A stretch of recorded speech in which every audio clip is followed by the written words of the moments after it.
Sound to your mind.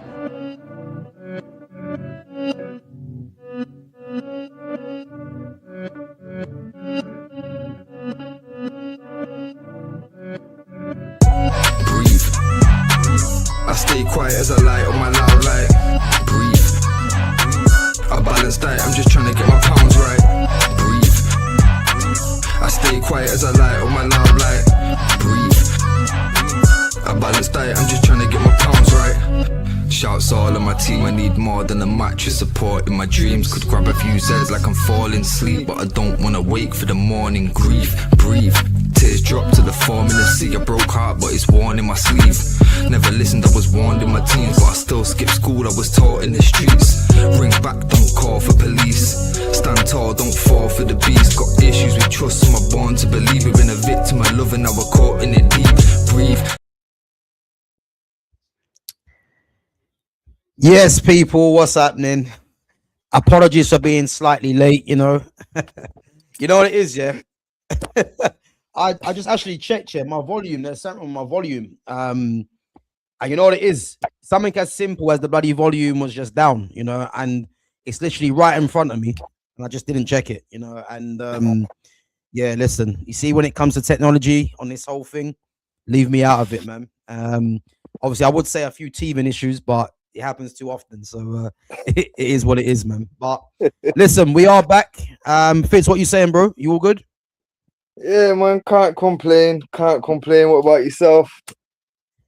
Bro, I'm all good, man. All good. You know, I'm all good, man. Just yeah, another busy day for me. But listen, man, when I jump on here, you know, you just relax and just talk some football, man. So I'm all good now, man. So yeah, it is what it is, isn't it? You know. Big up to Babs One Diva as well. Big up to Foxy Danny as well. Said big up Gavin Fitz. Yeah, big up to yourselves each and every time. So guys, yeah, we are back again. Obviously for our weekly schedule, you know, our all-time greats. Again, if you guys haven't seen it, we started off in the Premier League, you know, all the major teams in the Premier League, and then we moved on to Spain. Obviously, we're now in Italy. We're now doing Inter. We've done AC last week. So yeah, yeah, man, thoroughly enjoying this one, you know. So the all-time, you know, lineup, trying to put in players into a formation and getting the best players in as possible. And yeah, we now move on to Inter, and something's gonna tell me, man, this is gonna be another headache. But yeah, listen, man, we are here for it. Big up to Lumi Rain as well. Big up yourself, Lumi, each and every time. Says, Fitz, who did you go to school with? You confused me on this school. Nah, Ravel, innit? Ravel was a few years below, like 2-3 years below me, innit? He was one of the youngsters, but because he was such a baller, and obviously he was in with the wrong crowd, like myself, innit? So obviously we, like, him and his boys were kind of like youngsters to us lot, innit? So yeah, man. Obviously, Clock was talking about the curse that we've had with midfielders and that, innit? Okay, And okay. I swear, because I was getting ready to jump on here, I only glanced at the picture, but I swear he put a picture in the Discord of Ravel, in it. Okay. So obviously, I was like, "No, listen, he was a lost cause." You get me? Like he just didn't have his head screwed on. You know what I mean? Like that's all it was with him. Like, well, listen, Ravel Morrison, man, what a player he was, man. What a player he was. You know? Trust me. So, you know what? Wasted talent, man. You say. Just a little on Ravel, yeah. Like, bro, the two best ballers in my school, hands down, were Ravel and my bro. And when we was in year 11, my bro should have been the best in the school. You know what I mean? But to have Ravel being at his neck the way he was, like, bro, you remember lunchtime where it was just keep the ball? There was no teams. You just had to keep the ball, bro. Ravel and my brother must have had the ball 97% of the day. You know what I mean? Bro, nobody could take the ball off either of them. You know what I mean? It was eventually they just got hacked down in it, like we're just chopping legs. Bro, they were absolutely ridiculous. And to be thinking we was year 11 and he was like year 9, I think. It's like, and what? And he was far and ahead the best player.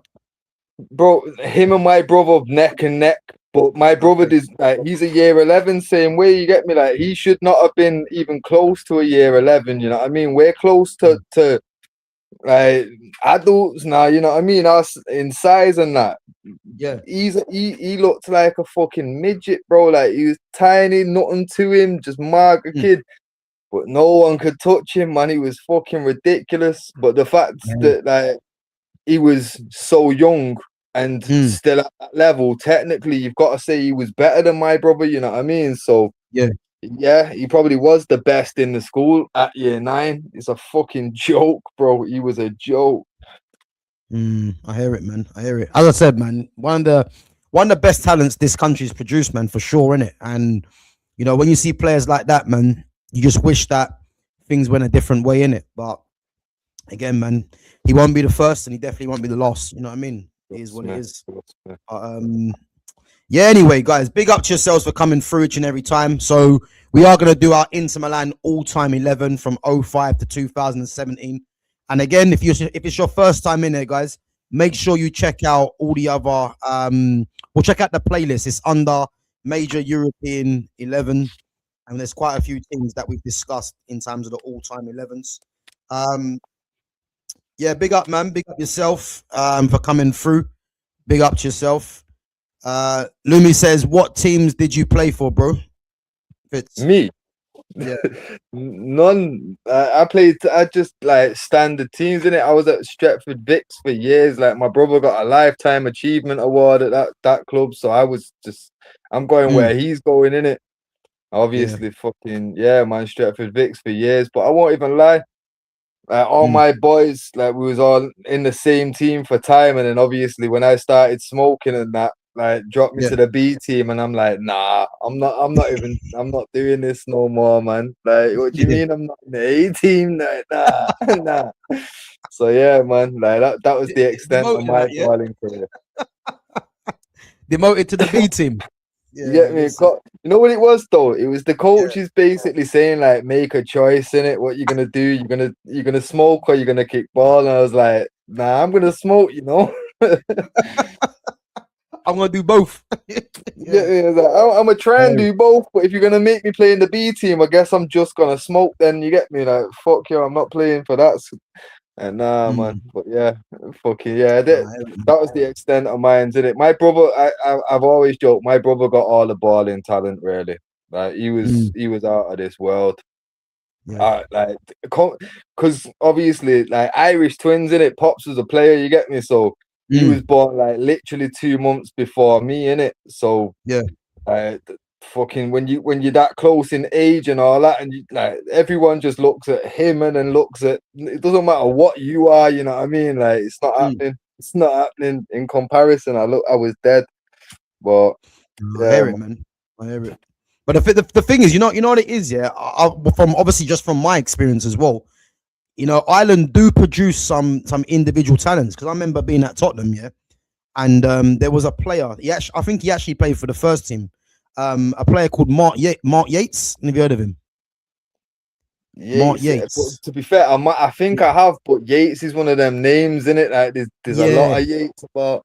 Again, if you're a Tottenham fan, you'll definitely know who he is, because he played for Tottenham's first team, and I remember watching him because he's a couple of years older than me, and I remember watching him, yeah, and he has something different, and obviously you can hear in his strong Irish accent, in it, but yeah, I remember him, man, and he was a very good player, and again, he played in Tottenham's first team, but obviously due to the competition about, man, he never really lasted that long, but yeah, he's one player that I remember, man, back then, but.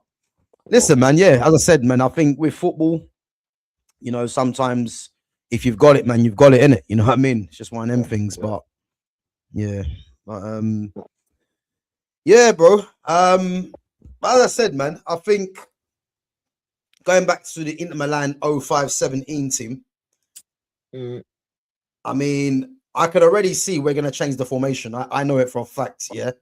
And I think it's going to be another one of them things, yeah, where we're just going to put bare strikers in there and just neglect somewhere, because I've got my players, yeah, and I've got a feeling, yeah, I might be missing a couple of players as well. And I reckon you've probably got them on your list, yeah, but it's one of them things for me that the strike force just outweighs the I'll say it. Do you know what? Actual fact, no, yeah, the strike force I'm gonna say outweighs the defense. Yeah, but for me, there's a certain somebody that when it comes to non-negotiables, it's a non-negotiable, and I think. And again, I know you're gonna choose him as well, so I've got no problem in that anyway. So it just means what team are we gonna do, and I've got a good idea of how we're gonna go here anyway. Yeah, so this is one I'm gonna enjoy. I can just see it. Yeah. But, Yeah. guys, as always, make sure you help us in the comments to what players, what formation you think that we should be devising this Inter Milan all-time 11 team. Fitz, what formation are you looking at? Because I'm gonna say the formation you're gonna go with. Yeah, I think you're gonna go with a. I was gonna say a 4-2-4. Nah. 3-4-2-1 or something like that. Nah. This one I've never picked before, bro. But again, this is the way that I've got a vision of fitting the most guys in. Yeah. Yeah. So 3-3-2-2. No wings at all. Bro, I think you might. Okay. So I can see where you're going with this. 2 tens, 2 strikers. Yeah. Okay. Fair enough. I'll go with that as well. Yeah. But I'm just hoping there's a certain somebody you're not missing out. But I don't think you will do. Yeah. No. We'll go through it anyway. Lumi's saying Walter Samuel was great. Stankovic too. Well, listen, you're gonna find out who we're picking. Yeah. But guys, in the chat, let us know what formation you think. So at the moment, I'm happy to go with a 3-3-2-2? Yeah. With no wings at all. No wings, yeah. Okay. I'm happy to go with the 3-3, the double 3-2.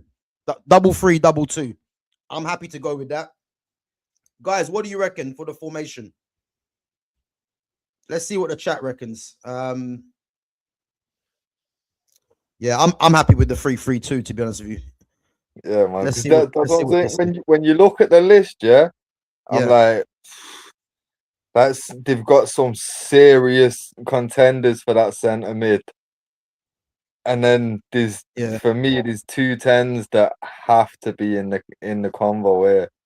Like, yeah, I think we're gonna go the same way anyway. I think we're gonna go the same way. So, guys, this could be probably the most seamless all-time 11 that we've done with no issues. Because I ain't gonna lie, man, I'm still pissed off at the fact that you man didn't want to put Riyad Mahrez in the all-time 11. Like, it didn't make any sense to me, but you guys finally came to sense and we got him in there. That's all I care about, you know what I mean? But Lumi says I can agree with Fitz. No amazing wingers. But the thing is, yeah, there is, but they can play 10s as well. So this is what I'm saying. This is why I don't mind the 3-3, the double 3-2. So I'm happy with that. All right, let's go with that anyway. Let's go with that. Let me just change the formation quickly.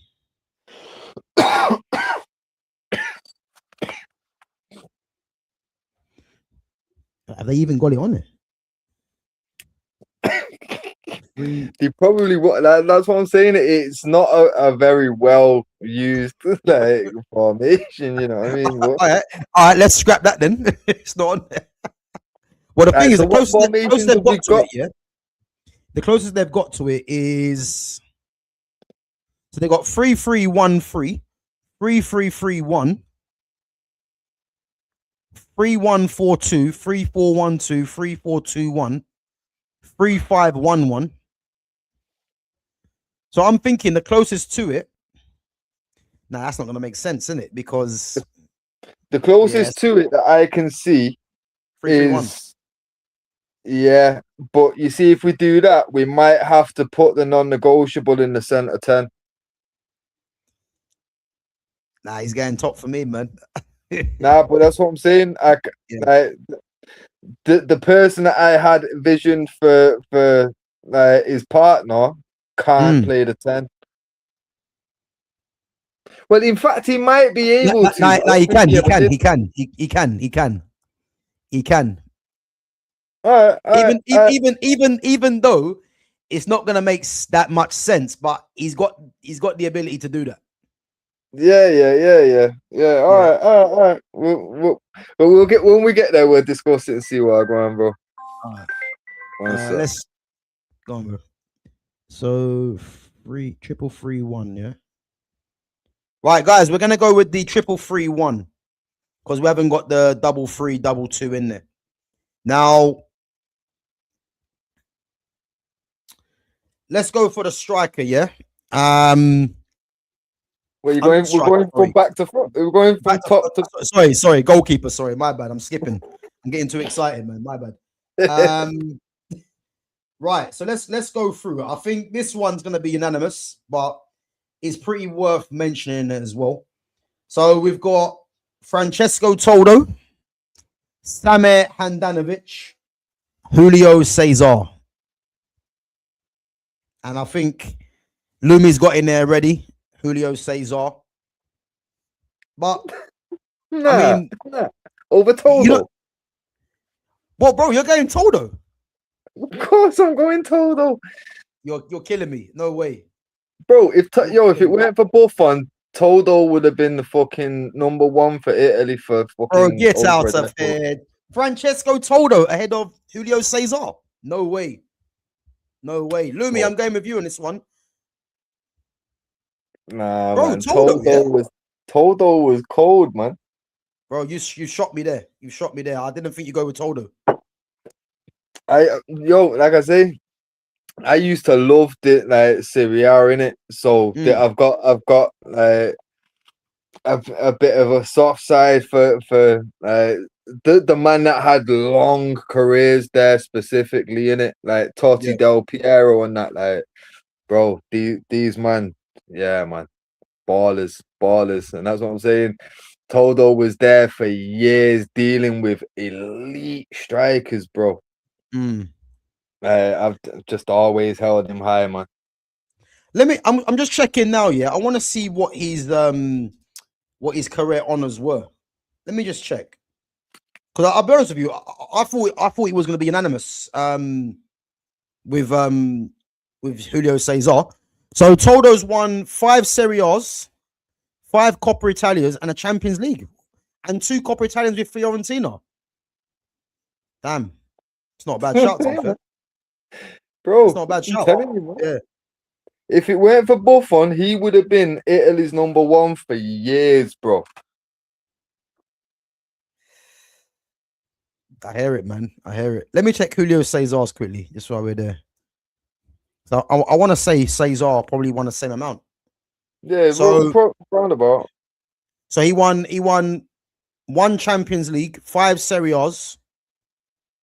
Oh, well, sorry, with Inter, should I say? Yeah, with Inter, he won 1 Champions League, 5 Serie A's, 1 Club World Cup, 3 Coppa Italias, and then he won 4 Super Coppa Italianas. But that's like Charity Shield, that, innit? Yeah, but you know, if Arsenal can claim it, why not? You know what I mean?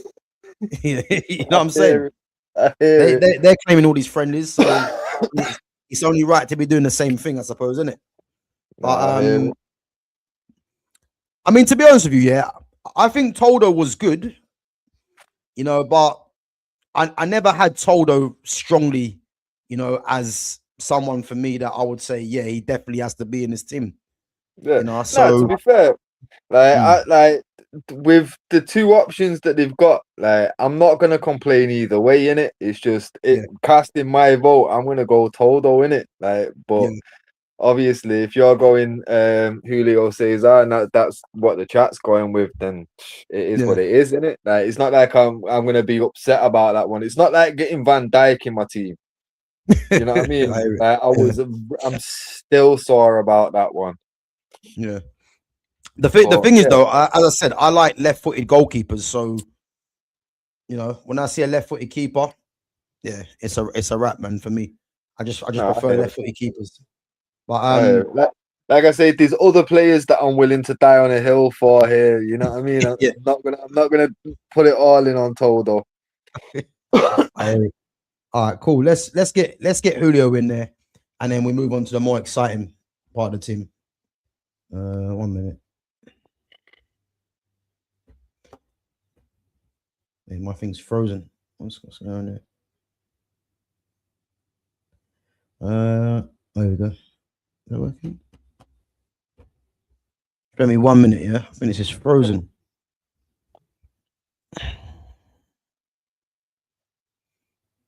Ooh.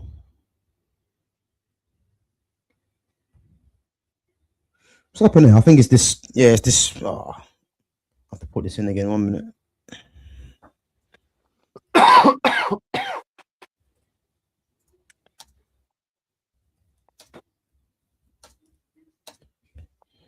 But yeah, whilst you're sorting out the formation and that, for fullbacks, because basically we're not getting fullbacks, we're not getting wings at all in it, so we might as well give the honourable mentions in it. So yeah, but just thinking of that though, yeah, we might have messed up it. Right?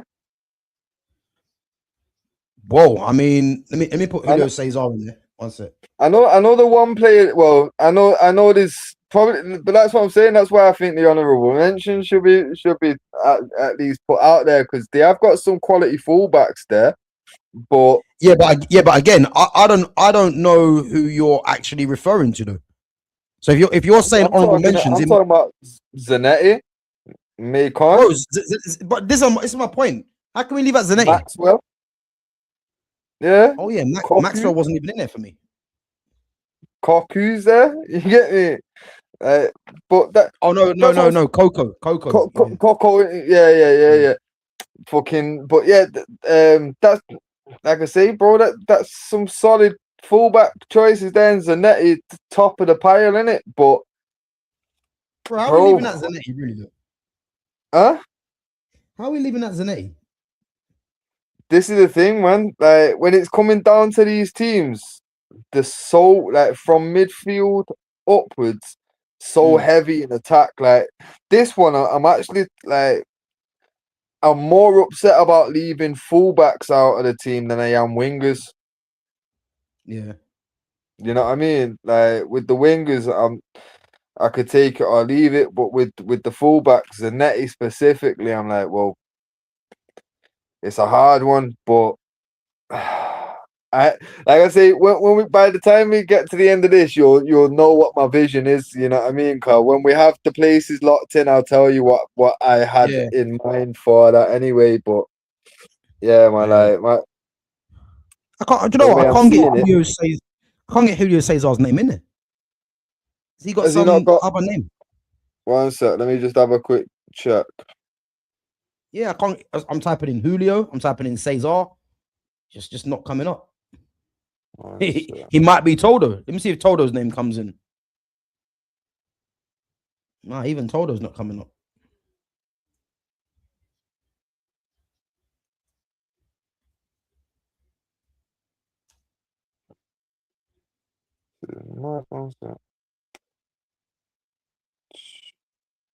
Yeah, Todo's in there.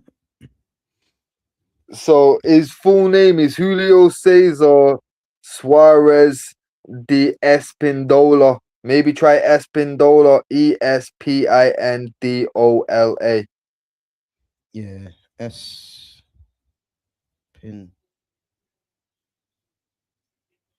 Oh, see what Anderson done to Rodgers? Oh no. Oh shit! I've not even got the match on. Fucking yeah, that's gonna add another 20 million onto his price tag.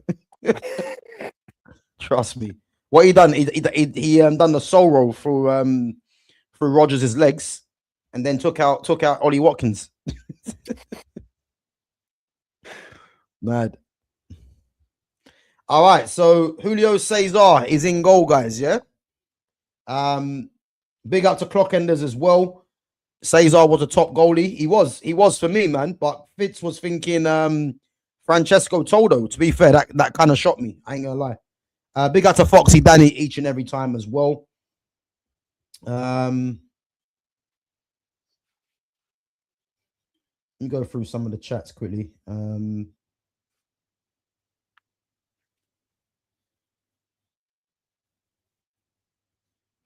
So Lumia said, "Are you doing a modern day PSG?" Of course. Modern day.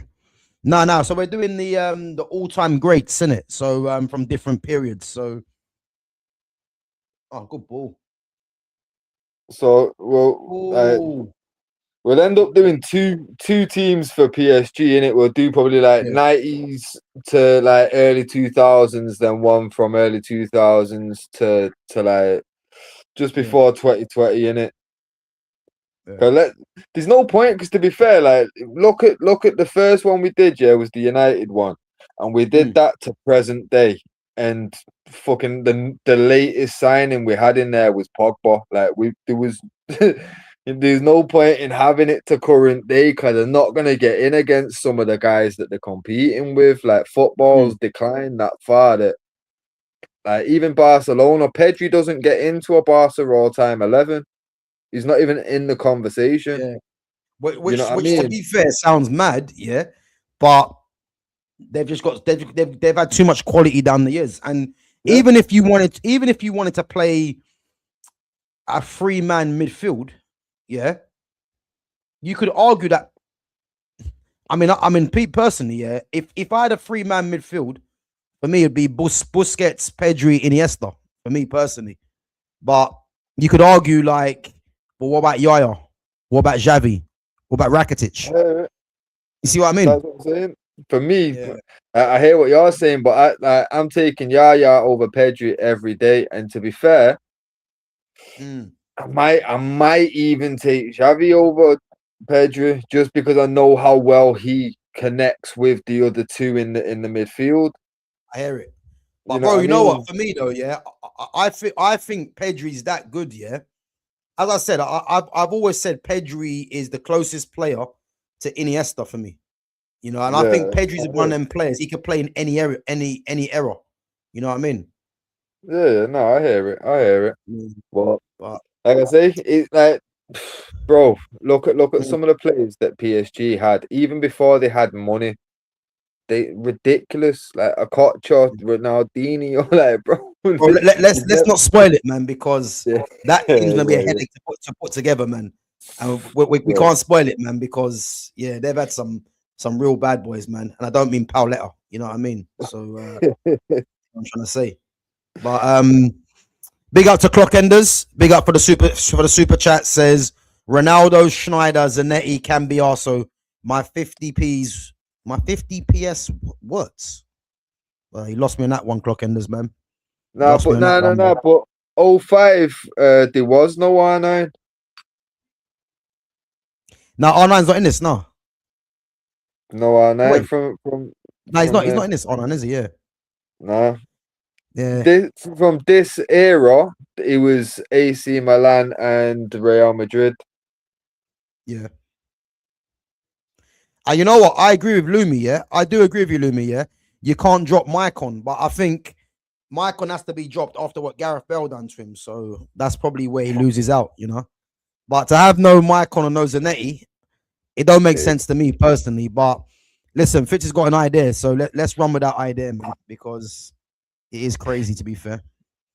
I Um, would- you go on. know some of the crazy shit I've come with, yeah. Like, look at that Barcelona team, bro. Nothing's beating it. Like, and you need Yeah, a bit of insanity to make a squad like that. yeah, yeah. That defense is mad. I'll be honest, it is mad. Um, all right, let's go through the defense anyway. Because I think national fact, maybe not. But yeah, it's worth giving a mention because we're not getting no fullbacks in there, yeah. But something's telling me, yeah, we could probably fit in Javier Zanetti somewhere else. I You don't don't think, no? think so. I don't Bro, think not, I can't believe no Zanetti. bro. This is what I'm saying. Like, it's hard. It's harder for me to leave the fullbacks out than it is the wingers. Like, Yeah. and it's never like that for me. But this one, it is like. But Mm, I can't do it. I can't do it. Wait until you hear what I want for midfield, and then what the other options are when we get up top. Like, all will become clear, guys. And wait until we read out these centre back options as well. Tell me mm. that this isn't a three centre back job. I can't pick two from this list. All right, well let's go through it, yeah. But it's worth giving a mention to David Santon as well. Remember David Santon, left. He was a right-footed left back. You know, David Santon, formerly of Newcastle as well, and again he come through the Inter first team at the same time as Balotelli. Funny enough, as well. You know, so yeah, David Santon was a decent fullback. But yeah, if we're not gonna include any fullbacks, it's cool. And you know what's mad as well, yeah? In my list there, I had no left backs. There's not one left back. So I was trying to think, right, Zanetti and Maicon. I hate seeing right-footed left backs anyway, if I'm honest, but one of them two would have got in, and all three of them are all right-footed, isn't it? But they're not going to make the team, yeah? So let's go on to centre-backs. Yvon Cordoba. Yeah. Marco Materazzi. Yeah. Christian Chivu. Yeah. Lucio. Walter Yeah. Samuel. Right. No Bonucci. Yeah, see, I was thinking Bonucci, yeah, but because for me, yeah, the way that I'm looking at it, yeah, two of those spots have to contain, for me, Lucio and Cordoba. And what about Vidic? Where does he get in? Who? Nemanja Vidic. Bro, Vidic for that in there, was it? Go and check it. When? Nah, no way. Go and check it. Vidic. Go check it.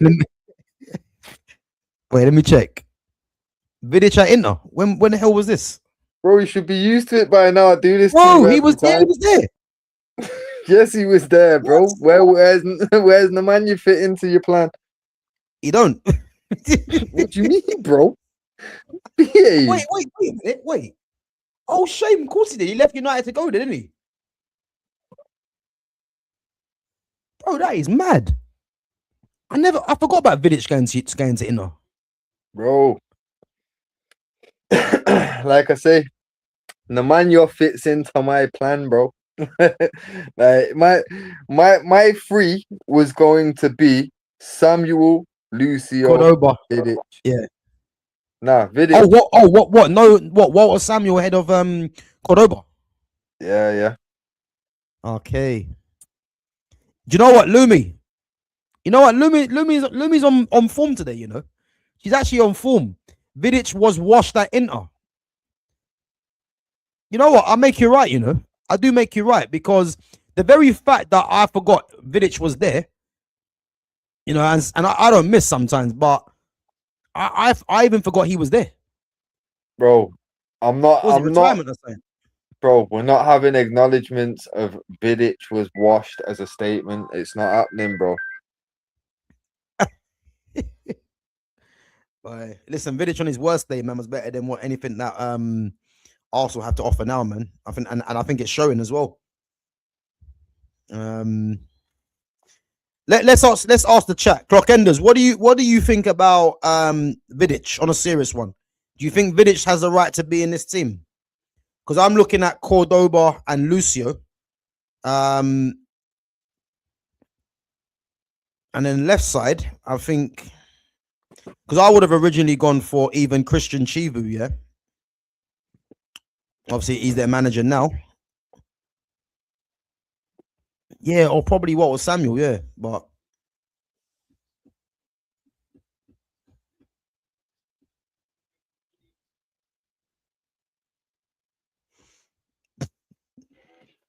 yeah, listen, I can't help myself, man. I think Arsenal was such an easy team to take a shot at. I got to do it. Lumi used to play, yeah? Used to play football. Okay. Play for Crystal Palace before ladies football became big. Big up, man. That's it. What was you, a striker, Lumi? What was you, striker, defender? She can't have been a 10 because she knows fuck all about 10s. Keep talking about Mason Mount compared to certain. Nah. You know what? I bet you any money she's like a 6 or an 8. I bet you she's a 6 or an 8. I can just see it. 6 or an 8. Anyhow, you say you're a goalkeeper. Anyhow, you say you're a goalkeeper, yeah? It's game over. Bro, she was a right back. Right back, you know. Yo, What was that shit Carragher said? It's the only true thing he ever said about no one ever wanted to be Gary Neville. Fucking hell. She was a right back. Nah, That's mad. a right back. Nah, Lumi, you're So kidding me, if man. Lumi, to pick a right back from the Mayo game, like what kind of style, like fullback was you, or was you a wing back or what? Ben White is gonna say, watch. Trust me. Because I was Not quick after and I last could night. tackle. Oh, I get what Lumi was now. She's a passion merchant. Okay. It's all making sense now. Passion. Lee Dixon. Lee Dixon. That's what she was. Trust me. Hey, I won't hear nothing bad about Dicko. He was born and bred mankin. Nah, man. He's a fool, man. Trust me. One of the worst punters I've Yeah. heard, man. He was doing too much for Jude Bellingham, man. Trust me. Now his mankdom got revoked, man. Yeah, trust me. Trust me. Fourth Lee Dixon, you know. All right, let's do this team anyway. So we're definitely saying Lucio, yeah. Yeah, Lucio's a non-negotiable, really, isn't it? So where we putting him? Left side centre back or right in the middle? Ideally, I'd want him in the middle, but just You thinking Vidic, innit? because we know we can go on the left, and I don't want it to. In fact, put him in the middle, and if we need to, we can sling him to the left, innit? Okay. It kind of depends on what the other choices are, innit? Yeah. He's Brazilian, man. He's got one of them weird names, isn't he? Oh yeah, it's gonna be a fucking madness monster. Yeah. But to be fair, they do us a favour by just breaking it down to one easy name for us. Yeah, I'm telling you. Watkins just got him back, you know. Yeah, he got him back. Boy, Watkins and Anderson.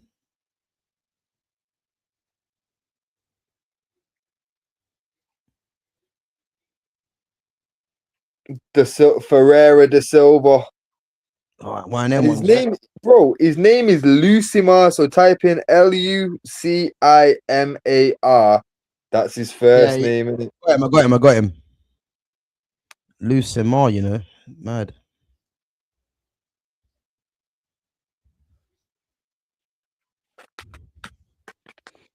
He's not going down as Lucimar, I'll tell you that. Oh, damn, Botswana. No, that's not the guy. What's going on there? Botswana. What? Brazil, man. No, I put the wrong nationality. I put Botswana. Oh. Yeah. All right, Lucio's in there, guys. Yeah.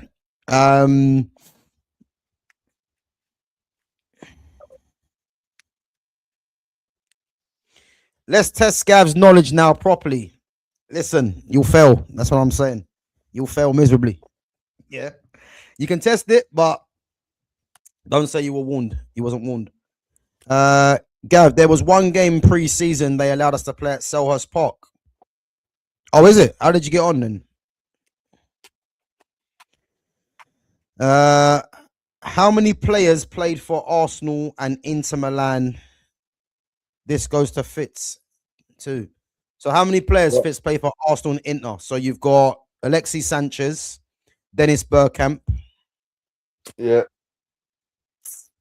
Vieira. Nwankwo Kanu. Yeah. Vieira. Vieira, yeah. That's 4. I'm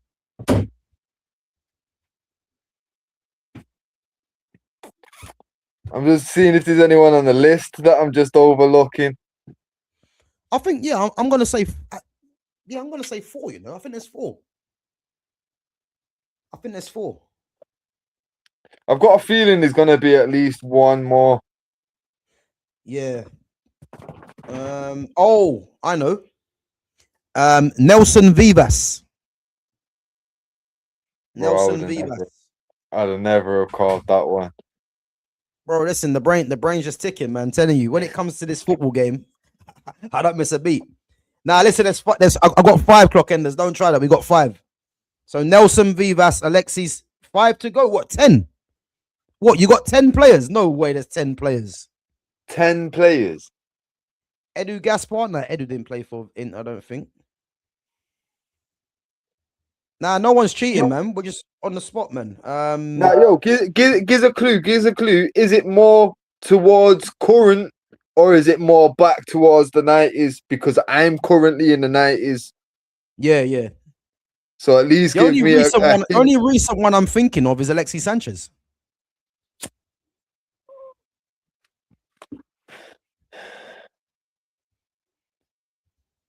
He's trying to impressing me. 4 to go, he's saying. All right. Let's put it in the. Let me put it in the chat. Yeah. So we got Sanchez, just so we know. So Sanchez, Vivas, Carnu. Oh, how am I doing there?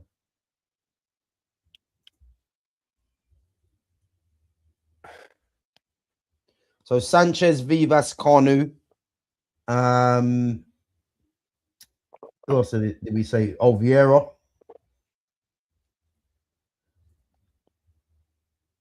Sanchez, Vivas, Carnu, Vieira, Bergkamp.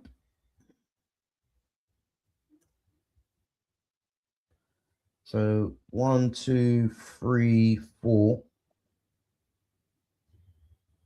So that's 5. So Bergkamp, Vieira, Sanchez, Vivas, and Carnu, yeah? That's 5. So he reckons 4 more. So there's 9. Yeah, he's saying there's 9, yeah. 9, you know, nah. He's saying he played for United too. It wasn't Van Persie. Oh, no, fucking Mkhitaryan. Mkhitaryan, yeah, Mkhitaryan. Big up. So Mkhitaryan.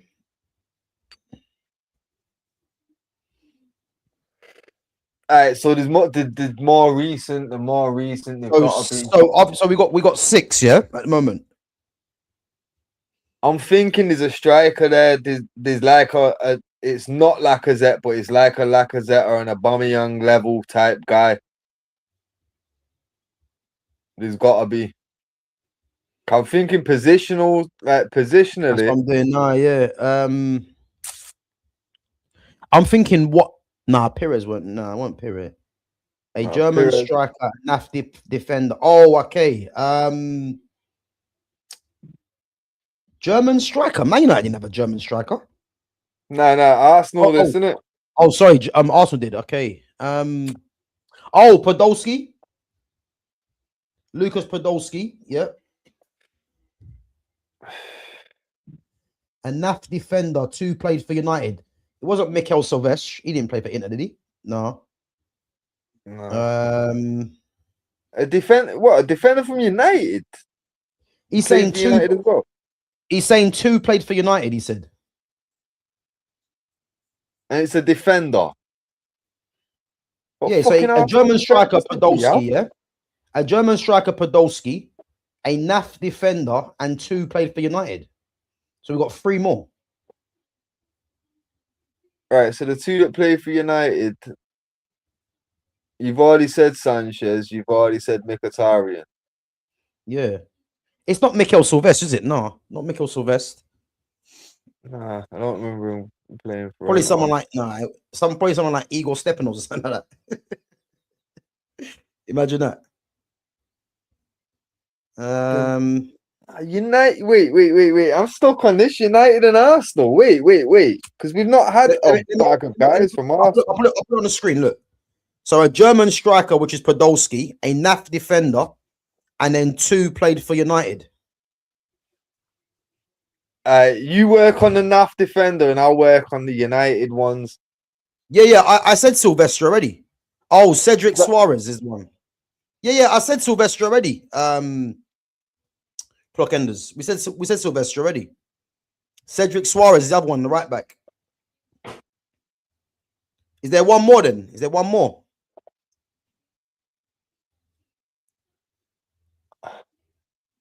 Right, so it's got to be someone that's left us and gone to them. It can't be the other way around. Yeah, but he got that wrong, because Silvestre started off at United and went to Arsenal. Cedric Suarez was never at Man United. No, that might be the NAF defender, in it, Suarez. Oh, okay. Yeah, but So okay, there's yeah, but let me one read it more again. that plays for United and Arsenal and Inter. So Podolski, Silvestre. Oh, okay. So there's three. So Podolski, Silvestre, and Cedric Suarez. Okay. Aye, great question, man. Great question, Clock Enders. Chelsea. 10. Quite a lot still. You know what I mean?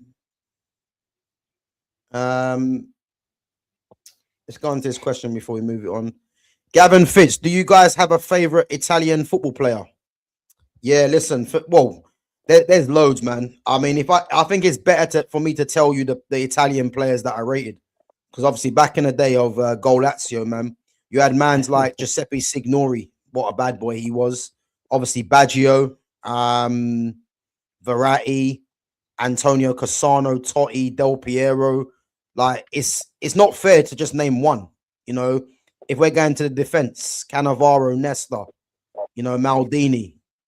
Like the list is endless. You know what I mean? So that's not a fair question, Foxy Danny, man, because they had too many bad boys. What about you, Fitz? When I'm hit similar to you, like Baggio was like a real childhood, he had an aura about him in it, like ridiculous. Del Piero was ridiculous, but bro, when we're talking Italian players, for me, the Premier League had some of the best Italian players ever, like Paolo Di Canio and fucking Gianfranco Zola and Vialli. Bro, oh yeah, there's so many Italian players that Pierluigi Casaraghi, Casaraghi, Benito Carboni, you know what I mean? Bro, Benito Carboni. I remember watching my man on a match of the day when he was at Sheffield. I know exactly what you're gonna say. Yeah. Bro, watching that overhead kick for Sheffield Wednesday, yeah? Oh, bro. Ridiculous. That I swear down from that day forward, Benito Carboni was on my list of favorite players, man. No, bro, from that goal, man, I was invested. I ain't gonna lie, man. That was a joke, that goal, man. Absolute joke. You know what I mean? Some little Italian guy, man, just smoking with Sheffield Wednesday. Sheffield Wednesday, bro, he was doing that for. I think that Sheffield Wednesday had Carboni and Di Canio. Bro, you see what I mean? You see what I'm saying? Crazy, man. Crazy. But listen, let's move back on anyway, so we get through this team. So yeah, Lucio. And who are we thinking then? So you want to put Vidic in there, yeah? I do, yeah, but I'm not going to tolerate any more slander. So if we have to move on from Vidic just to avoid slanderous comments from fucking Lumi and that, then let's do it. So you want him in, yeah?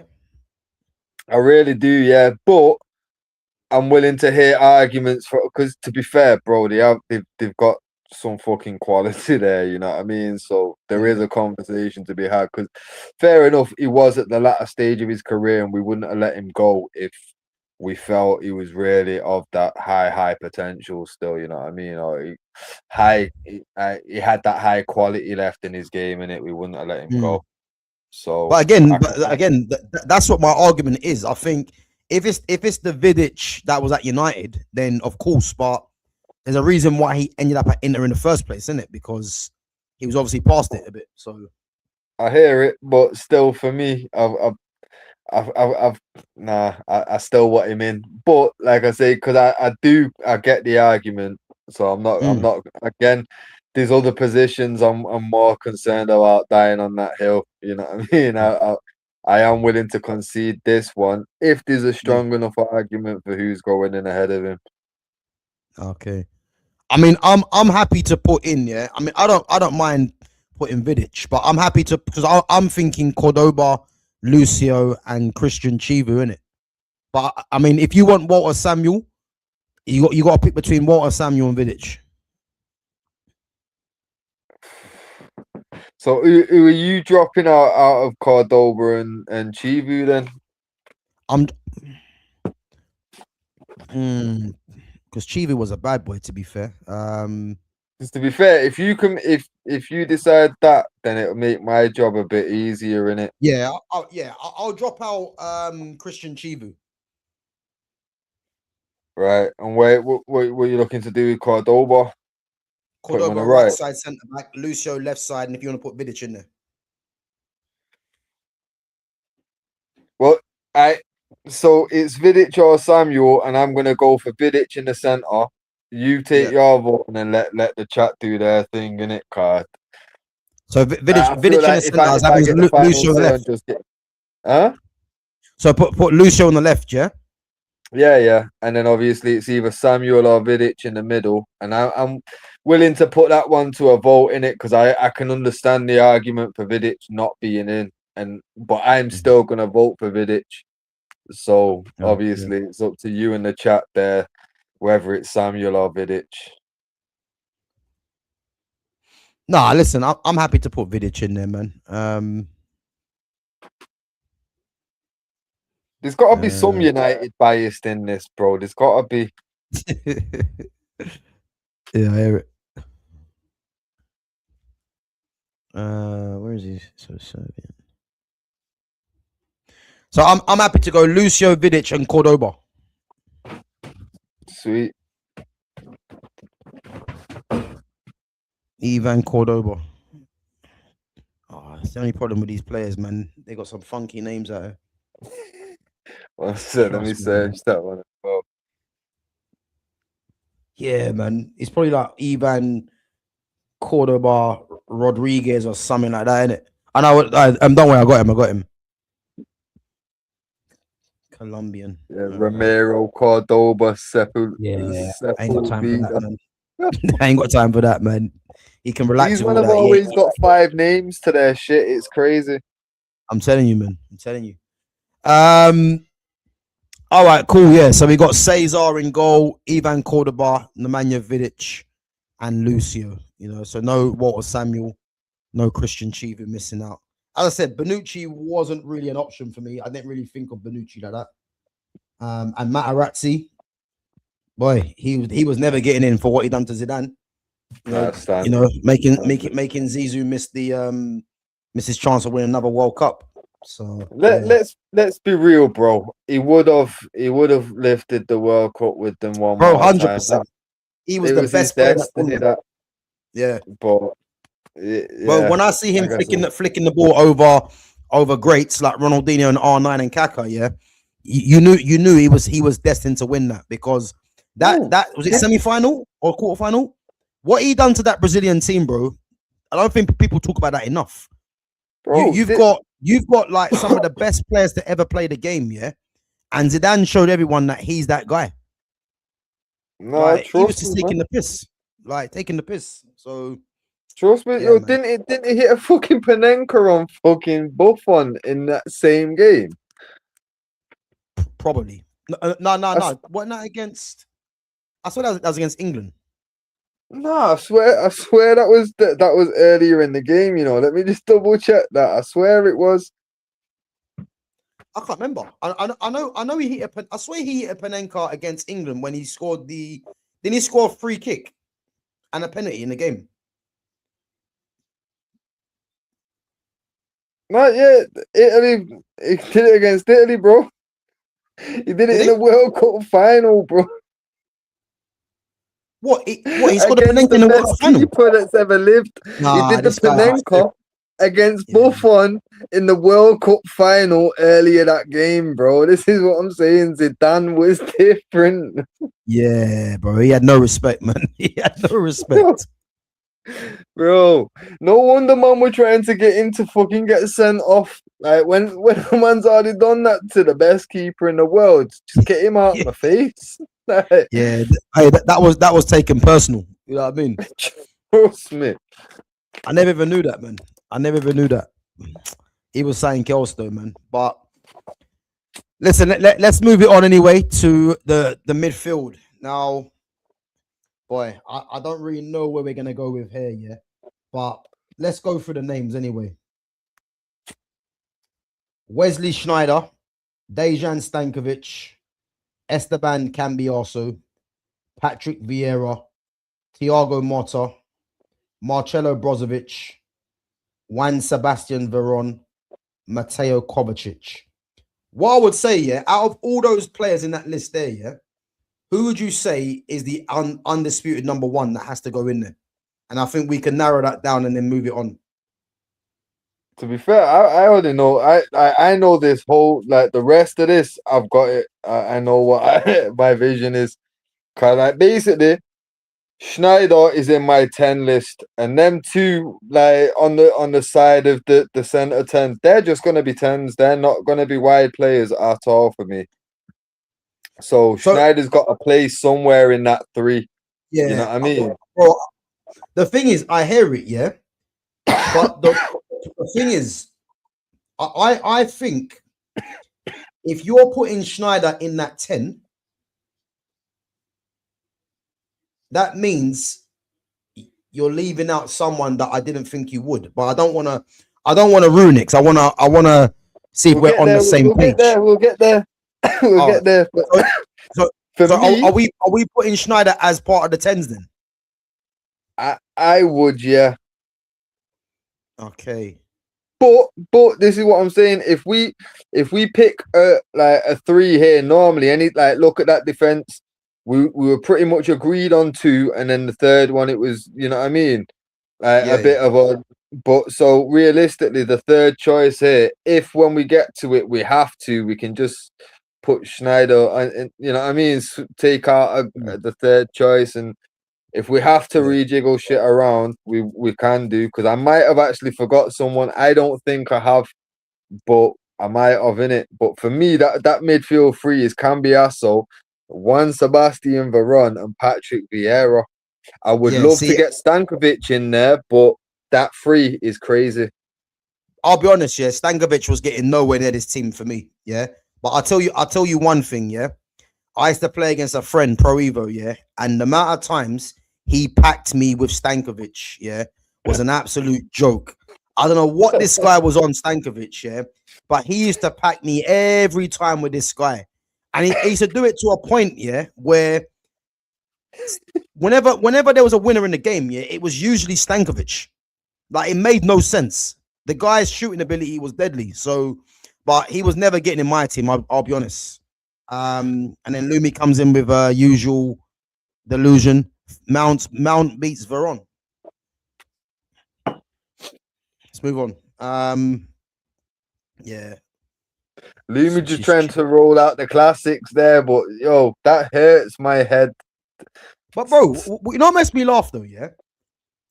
Mason Mount, yeah, can't even get into Mason Mount has no right being at Man United, yeah, in this team right now. So how has he managed to get himself into conversations like this with Okocha and Veron? Bro, no idea. This is what I'm saying. Veron, bear in mind, Veron was built for a midfield 3, and we weren't at that point yet. We were still in the midfield 2. But Veron was getting in ahead of Scholes. You know what I mean? When he was starting games, he was starting ahead of Scholes. Bro, that's how good Veron was. You think Mount's ever getting a game? Scholes could come out of retirement now and come ahead of fucking Mason Mount in the fucking team sheet. I don't know where this Mason Mount, where's this loving for Mount coming? Apart from him being from Portsmouth, who gives a damn? You know what I mean? Like, it's mad.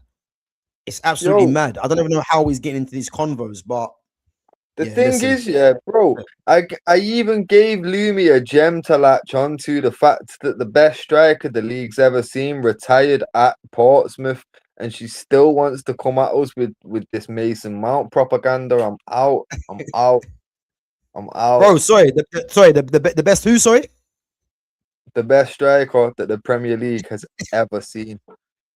Bro, just remind us who that is again. It's that Sir Andrew Cole.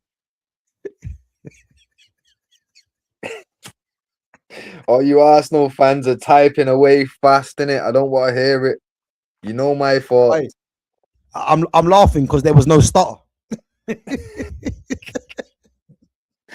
Bro, no, there'll never be. Boy, listen, Sir Andrew, man, give him his flowers. Sky Sports, you won't give it to him, but we definitely will. I'll tell you this Trust me. now. Alan Shearer, you got nothing on Sir Cody, man. That's all I'm saying.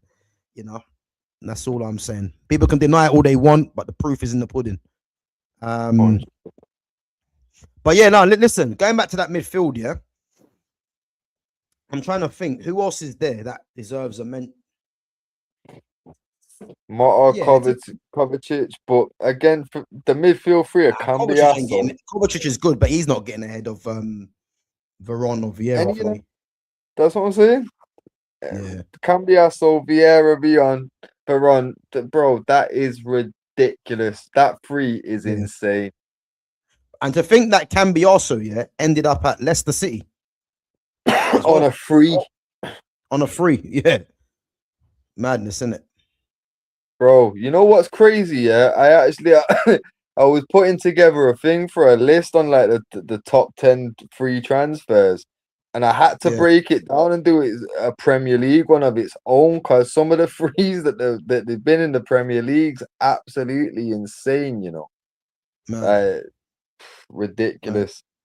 And you know, what makes it even worse as well. Yeah, Patrick Vieira is the only former Arsenal player that gets into an 11. Crazy, isn't it? The only former Arsenal player that gets into a World 11. Or to a major 11, should I say. To be fair, though, we say that, but when it comes to the 95, I think Dennis might have a shout for a few.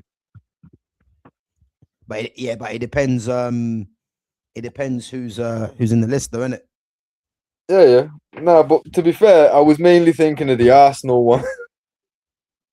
He's definitely getting in the Arsenal team, isn't he? But fucking hell. Well, bro, when it's a race between two strikers, then he should do. Can I tell you now? Van Persie's not in that combo. He's our legend. Yeah. So it's a 2-horse race, man. You know what I mean? It's a 2-horse race between him and Henry, man. They can battle it out for themselves, because I don't want to be hearing no Francis Jeffers and that. You know what I mean? So yeah, Franny Jeffers and that.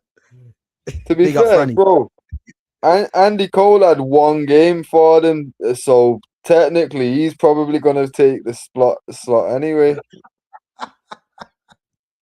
If we start it from 95, though, luckily, like they won't fall victim to Mr. Cole. But we started from 90, they're fucked.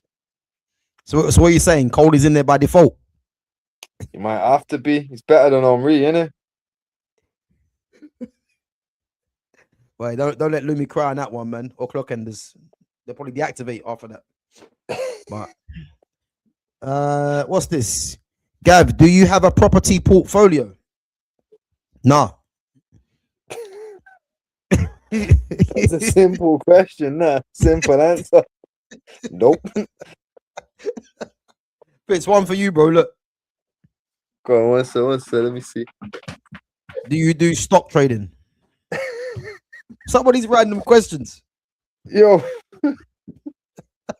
I know I've got glasses on, yeah, but yo, I don't do none of that kind of shit.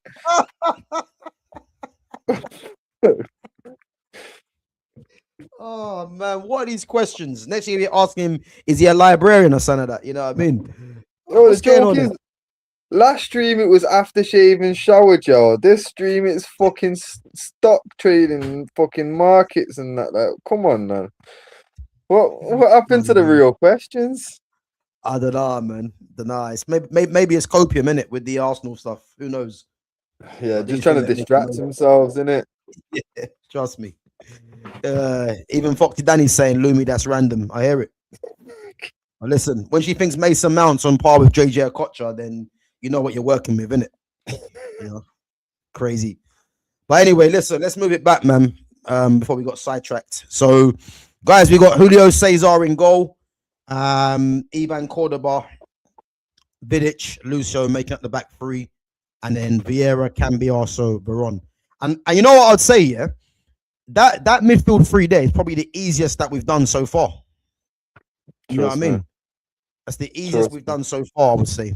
Because I think, them three they're just automatic picks in a sense, isn't it? But anyway, Yeah. let's get to the number 10s. Because you've already said Wesley Schneider, yeah? And I want to see if you're gonna go the same way what I'm thinking. Yeah. So bear in mind, remember, I wanted to go 3-3-2-2. My 2 10s was gonna be Schneider and Coutinho. All right, so that means you've messed it up then. Yeah. I've So messed it. yeah. Why? Yeah. What? Who have I missed out then? Alvaro Recoba. I've got him in the strikers list. How? Bro, there's only one striker that's getting in. I hear it, but there was 2 in it. You've got him. Wait, you've got him in strikers. How? Obviously, there was gonna be fucking 3-3-2-2 in it. So he was gonna go alongside the non-negotiable. Nah, bro. My non-negotiable is not. You're non-negotiable Recoba. Nah. Nah, he wasn't. But that's what I'm saying. Like the non-negotiable that we're let's be clear, we both know who it is. Like, bro, I was thinking obviously because he's got the power and the shot on him, like for the long range, put him in the 10. You get me? But true say, Recoba was more of a second striker anyway. So if you wanted to go Schneider, Recoba, Coutinho, and then Mr. Pro Evo 5 and 6. Bro, so okay, let's stop playing games, yeah? So that means you're leaving out Ibra. It's gonna have to, innit? See, where I was thinking you was gonna do, yeah? I thought you was gonna do Ibra in the 10, Recoba on the right, and Figo. That's where I thought you was originally going. But then when you said Schneider in the 10, I'm thinking you're going Recoba, Schneider, and Ibrahimovic. No. What? So you wouldn't have Coutinho in, no? Bro, it's difficult, man. But the way that I'm looking at it, yeah. I'd take Coutinho out to get Zlatan in. But wait, just quickly though, yeah. If we're looking at the 10, Jay, so we're choosing between, because I thought you might have put Figo in there, yeah. So we're looking at Figo, Recoba, Coutinho. Obviously you got Quaresma there as well, which I have to leave him out. So I'm looking at for the 10s, Figo, Recoba, Coutinho, Schneider, Ibrahimovic. So 2 of them have to miss out, yeah. So are we saying there's no Figo? Yeah. Because for me, Figo was more of a wide like midfielder winger. You get me? Like, I'm not gonna force Figo in the 10, especially when for me in the 10 there's better options. Okay. Because like to be fair, because Zlatan could work same way in the 10 because he's got a lot of traits in him, like them classics 10, like a Cantona. He reminded me of a Cantona-esque type player in it. He's got qualities about him where I feel like he could play that central 10 in it. Yeah. Throw Recoba out on the side, fucking Schneider on the other side. To be fair, I'd be happier getting Zlatan in than Coutinho just for the fact of it's Zlatan and a fucking Scouse player in it. I mean, I'll be honest with you, yeah. I rate Coutinho highly, but I didn't have Coutinho in this team. Fair play. Because I'm thinking Wesley Schneider and Recoba have to be there. And then because I was originally going with 2 strikers, innit? But if we've got the one striker, listen, I ain't gonna play around, man. He's gonna go right there, innit? Get him in, innit? Get him in. Yeah. I mean, if he wasn't around for this guy, man, you haven't lived. Because this guy was illegal. He was illegal. He was that good, Adriano, yeah. He was that good for me that he should have been the next R9. Yeah. I've said it for time. He was R9 with a gym pass. 100. Like he was saying girls. Bro, when I first saw him play, yeah, I actually thought like, is this actually fake? Is he actually a real player? because he was something different to what I've seen in football. Like he had everything. Like he was skillful, strong, aggressive, left-footed, powerful, short.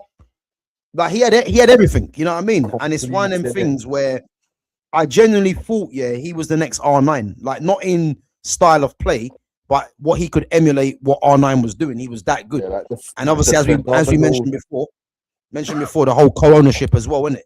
With Fiorentina and Parma. Yeah. That's when I first became aware of him. And then when he went to Inter, as we already know, man, he was an absolute problem. You know. So yeah, what are you saying? What you reckon? So you reckon it's between Ibrahimovic and Coutinho? You're saying? Yeah, but to be fair, if we're being brutally honest, time at Inter, I'd take Zlatan over Coutinho all day. And to be fair, United biased, Zlatan over Coutinho, and even just take it just as players. I think I'm gonna go with Zlatan on all three cases. You know what I mean? Like, yeah. Zlatan in it. Yes, as I said, I had him in the team anyway. You know, but before we put him in there, let's just run through the other players, isn't it? So Diego Milito, Samuel Eto'o, bro. To think that we're not putting Samuel Eto'o in the team is mad in a sense. Mauro Icardi, what Icardi done for them was mad as well. Julio Cruz, I mean, he was a decent striker, but I thought I mentioned him. Mario Balotelli, Christian Vieri, Obafemi Martins, Hernan Crespo. You're missing out Cassano and Farland there though. So again, I had Cassano and Forlan, but I thought there's no point adding them on there because they were never gonna. I mean, that list there is ridiculous anyway. You know what I'm trying to say? Trust me. Yeah. To be fair, there was a part of me that did want Obafemi Martins and Adriano just for the fact that, bro, what them man were on Pro 5 was ridiculous. Man, bro. Listen, Martins' pace, like it made no sense. When he was through, like you're not catching him, just like hope and pray in it, Movado in it.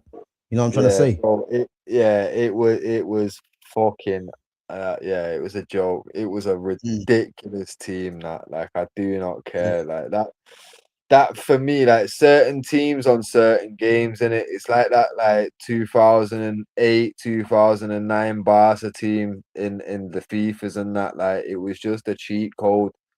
Like it's like playing with the Legends team, you know what I mean? Like nah, if you're playing with them, then you're not playing with me, cause you clearly a hacker basically. You get me? Like fuck. Yeah.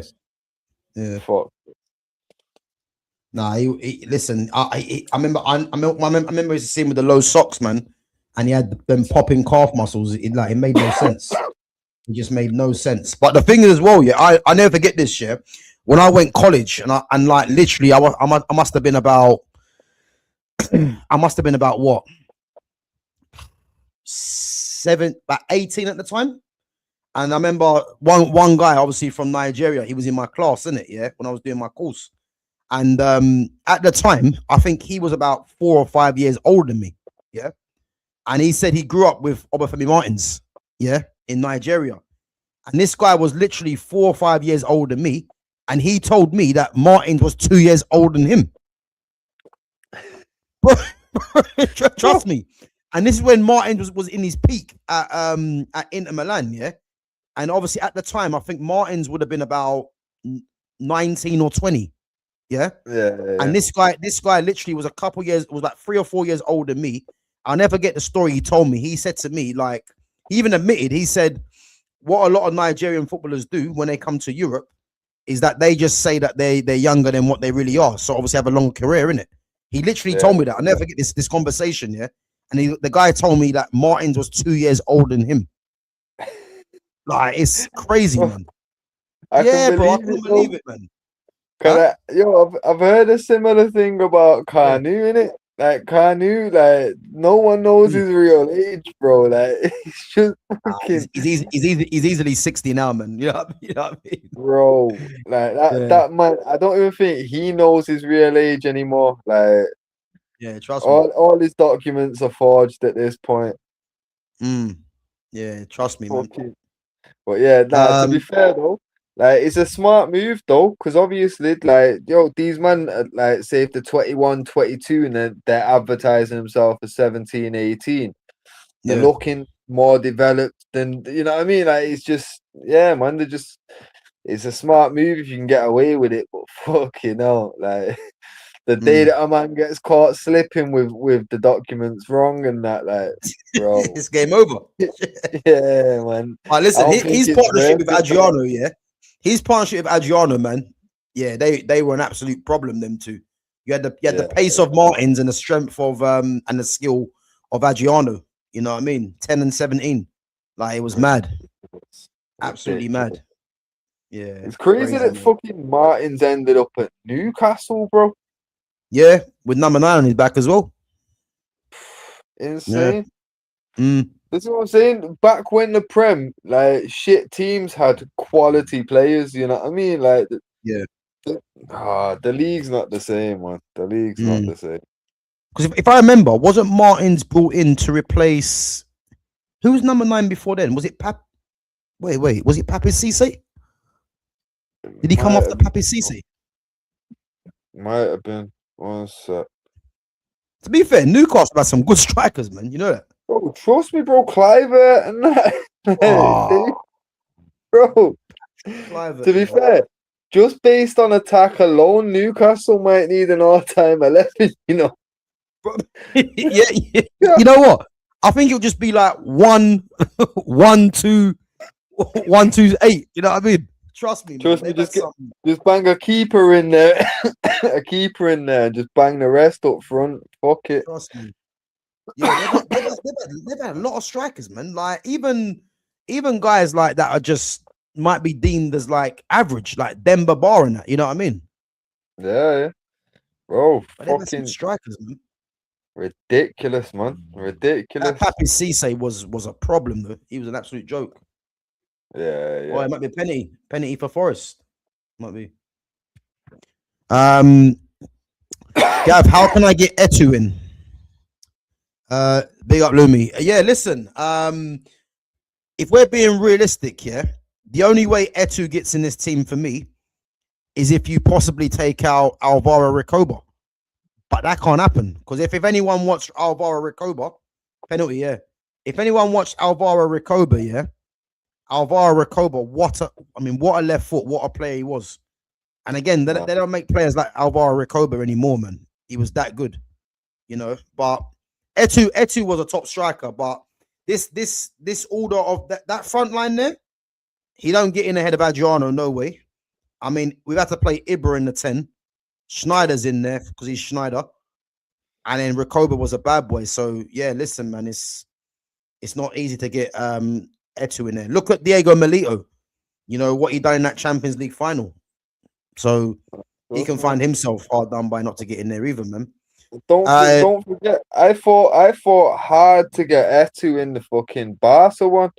You know what I mean? Yeah, Like yeah. we ended up with Etu in the Barca team just because he is that good. But Yeah, I mean, like I I say, personally think how Suarez doesn't get into that Barca team though is crazy, isn't it? But it shows you how good the list is, isn't it? Really? yeah, and that's what I'm saying. With this, I had Recoba before I had Zlatan in the team. Yeah. You know what I mean? Mm. It's just it is what it is, isn't it? Like it's unfortunate, but it's not like we don't rate Etu. Fucking hell, Etu made it in the Barca one, and they've got a ridiculous lineup. You know what I mean? But Yeah. fucking hell, like you just Mm. gotta make certain admissions in it. Recoba is just one of them guys. That Yeah, 100. he has to be in. He was a bad boy, man. Absolute bad boy. Yeah, big up, man. Big up to yourself. Says big up you too. Hope you're both well. Yeah, man. All good, man. Obviously back for our usual regular on Thursday, our all-time 11. But yeah, this Inter Milan team we've done, guys. So we've got Julio Cesar in goal, Ivan Cordoba, Vidic, Lucio making up the back three. And then we've got Juan Sebastian Veron, Patrick Vieira, Esteban Cambiaso in the midfield, Recoba, Ibra, Schneider, and Adriano the Emperor in there. Guys, let us know, yeah? Do you think this team beats the AC Milan team? Fitz, what do you reckon? Do you reckon this team beats the AC Milan team? I think I know you're gonna say no. Yeah. I don't know. Nah, I don't know. Because you know what it is? Like what? Yeah. The AC Milan one was what, Pirlo and Seedorf in the middle, innit? Yeah. I don't know. Cambiaso, Vieira, Veron. But bro, AC's front line was it? Oh nah, bro. AC's front line was Ronaldinho, Kaká, Rui Costa, and R9. Oh yeah. Nah, to So be if fair, we go, you know what it is now, yeah. Let's go player for player, yeah. Cesar or who do we put in goal? Was it Donnarumma or no Dido? No, It was Dido, wasn't it? we went with Dido. Dido So I go or with Julio Dido Cesar? on that one still. Yeah. And to be fair, the defense of AC is better than the four at the back is better than the three. It's non-negotiable, isn't it? The defense. Yeah, then we got Pirlo and Seedorf versus fucking Veron, Vieira, and Cambiaso. But if we throw Rui Costa in there because he's paying more of a 10, isn't he? Yeah, Vieira, Veron, Cambiaso. Louis reckons AC's better, yeah. Veron, Cambiaso, Vieira against Seedorf and Pirlo. Okay, Veron or Pirlo?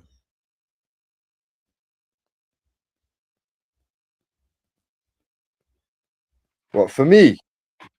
Yeah, who you picking, Veron or Pirlo?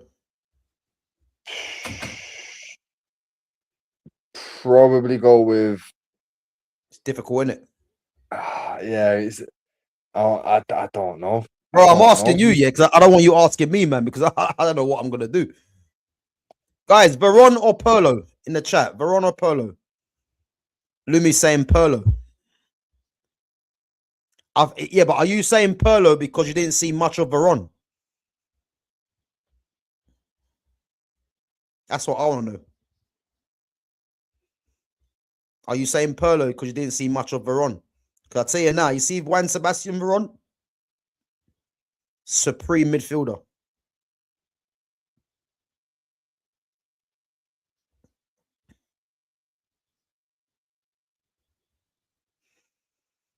Guys, make sure we're smashing the likes, yeah? Make sure you're smashing the like button.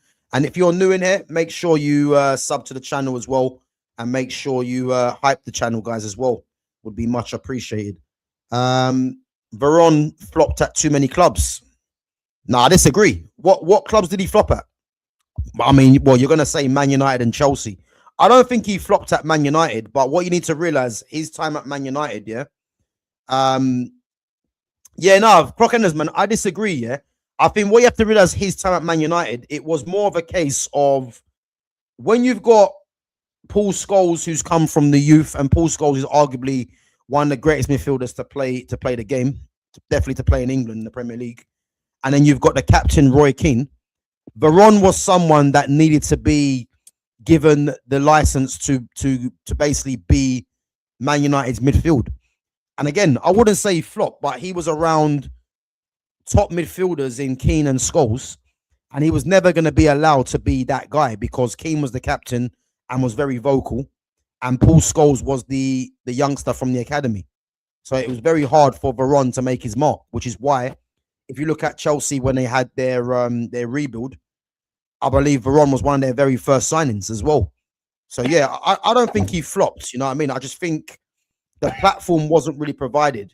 But you could see when Veron was playing for Man United. I even forget Veron was at Man United. Yeah, he was one of the most technical players to play in this league because his passing, his touch, his technique was ridiculous, man. So I think it's harsh to say that he flopped. I wouldn't say he flopped at all, man. I wouldn't say he was a disaster. I just think he wasn't given the license to be that guy, man. To be honest, yeah. Nah, I hear But it. yeah, no, I To be agree, man. fair, I think he was gone, bro. Gone. no, I was about to say, to be fair, like Varane was, I'd say, about 2, 3 years too early for the Prem. If he'd have Mm, come 2 years later, bro, it'd have been a different story. But yeah, he came still in the 4-4-2 era, right at the end of the 4-4-2 era, where there you go. uh, we never played three in the middle. You know what I mean? And that's where he really thrived. You know what I mean? And we weren't going to put him up front and tell him to drop back like we used to do with two up top. You know what I mean? Like Yeah, the game was like he was too ahead of the game for the yeah, English game anyway, innit? And then by the bro. time that You he'd know left, what? That is perfectly put. Yeah, perfectly put. That is. Yeah. you get me? And then by the time Mm, he left, then the game kind of caught up to where he was, and he'd already he's out now. You get me? So, yeah. but yeah, nah, no one can say Varane was fucking a flop or shit. Like, nah, far from it. Far Yeah. from it. Varane was utter class. He was. Like I say, I he think the struggled. best way, yeah, the best way to put it like this shit with Veron realistically in the 4-4-2 era with when he brought into Man United, they probably should have played him as a 10. Yeah. So play him off the striker, but they were never going to do that because who was the strikers back then? Was it We had, I was think we still it had Venice? Cole, Yeah, Rude. I think we had Ollie, and it might have been and Sheringham. Saha. Nah, I think Sheringham might have been gone at that point. Was it Louis Saar? Yeah. It was either Sheringham or I think Saha was Sheringham's replacement, innit? Of course he was. Yeah, yeah, of course he was. So But yeah, no, but I that's think what I'm saying. It'd have been one of them, though, innit? So either way, like they yeah, weren't planned to be the 10. You know what I mean? When you're rotating four strikers, basically, it's not going to happen for you. You've been bought to basically be competition with Scholes. And yeah. like I said, like Scholes was built for that two in the middle role. Mm, Fucking Varane weren't his game. Just one of them. But like I say, he struggled. mm. But fucking go back and watch the games where he turned up. Ridiculous. Some of the highlights that my man gave us in a United shirt, crazy, crazy.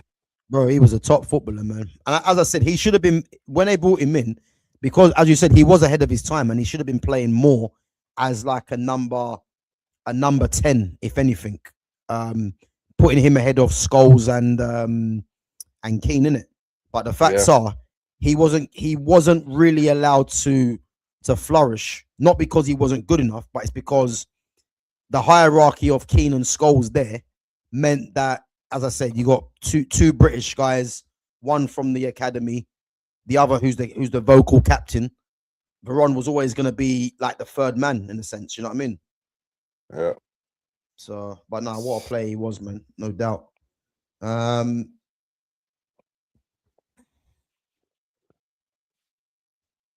and yeah, you know what? Giggs, Keane, Scholes, and Becks. Yeah, listen, formidable four that is, man. Do I think Veron could have figured in that team? He could have, 100%. I would have put Veron in place of Keane personally, but again, Roy Keane was the captain, man, and what a captain he was.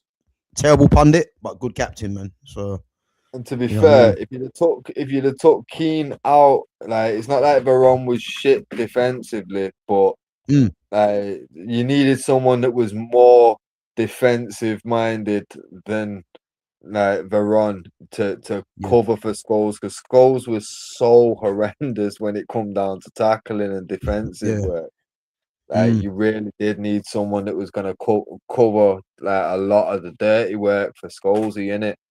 yeah, So Scholes and Varane weren't gonna work. And like you say, with Keane being the captain that he was, and like I say, fucking the best captain we've ever had in my eyes. Like yeah, fucking like you say, punditry questionable, but fucking hell. as a captain, you're not taking him out of the team. You know what I mean? It was just so your competitions, Paul Scholes. That's Yeah, not well, that's yeah. not a nice position to be in, neither, because he's an academy player as well. Not Well, just there is you he go. Paul Scholes, but he's an Mm, academy player. yeah, there You you go. fight an And uphill battle, man. that's what Veron was up against. So anyone that says Veron flopped, I'm not with that. I mean, at Chelsea, I mean, did he flop at Chelsea? I mean, I didn't really watch enough of Chelsea to say that, but I will never say he's a flop at United. That's one thing. He didn't flop at United. It's just that there's certain things that he was up against, as we already talked about. But what a I footballer he think was. at Chelsea, I don't remember. I don't remember like much of him playing for Chelsea, but if I can remember correctly, when they took Varane, it was a similar situation of trying to play him in a midfield four, innit? And Yeah. again, that's not where he flourishes. And I think in Italy, he'd pretty much played in fucking in the 10 role his whole career, innit? Because I think at Lazio he was the 10. Because at first, back in the day, I think he was the backup for Gaza. Yeah, he was. He was. He was. Oh, And bro, obviously, Lazio. you You get remember they me? had some bad boys as well. Lazio. Yeah, man. This is what I'm saying, man. Whilst we're in the Serie A, we might there's a couple clubs we might have to Boy, visit. you know what? We might have to do Lazio. You know, we might have to do Lazio. Telling you. But they got a dead. Much no, they ain't got dead defense. What we're talking about? Oh yeah, we might have to do Lazio. But all I know is that they got some serious attackers. Lazio. Yeah, and the thing is as well, like you fucking a lot of the players in the spent a long time in Italy. They bounced around, man. They played for at Yeah. least 2 or 3 clubs in Italy. You know what I mean? So it's crazy some of the names that fucking pop up. You're like, right, he played there as well. Like fucking, yo, Pirlo bounced like everywhere, bro. Everywhere. Oh, Polo was a 10 man. Who'd have ever thought that, man? He went from a 10 to dictating midfields. You know what I mean? What a player, Crazy. man. We had Rami Shaban in Rami Shaban, you know. Rami Shaban, the Swedish guy. My God. You guys have had some horrible players, man. And clock enders, man. Add Shaban to the endless list of the Igor Stepanovs of this world. You know what I mean? And the Nelson Vivases. You know, Nelson Vivas like Inter Milan. Shameful. Shameful, man. Shameful. Yeah, big up my guy, man. Big up yourself for coming on. Big up, man. Yes, Gav, elite memory there. Listen, clock enders. You see this football game, yeah?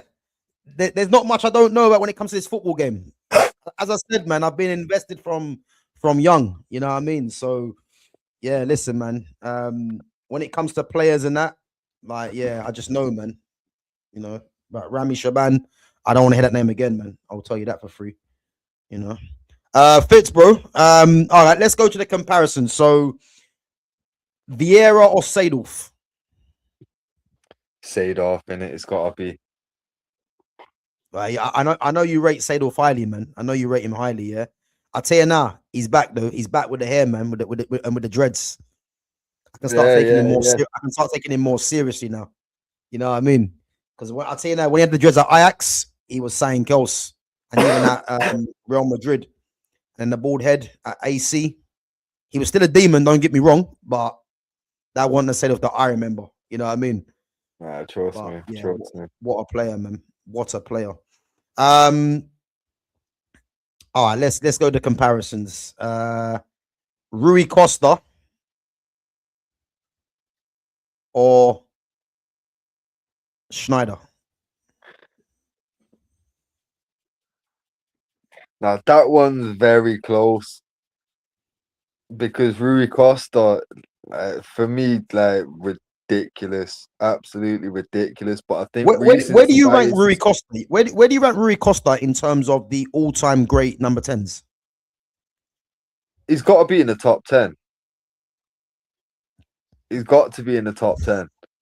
All right, let's But go for the. I don't Let's know go if for the 10. Schneider makes it in the top 10. No. Well, let's go for the tens. Who you going first? You say one, I'll say next one. Right. So no specific order. Let's just reel off 10 that have got to be top 10 in it. Yeah, yeah.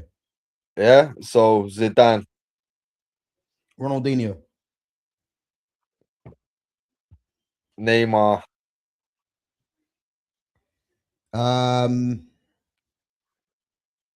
Baggio, Bergkamp, Totti. Del Piero. That's 7 already, by the way. Yeah. Yeah, yeah.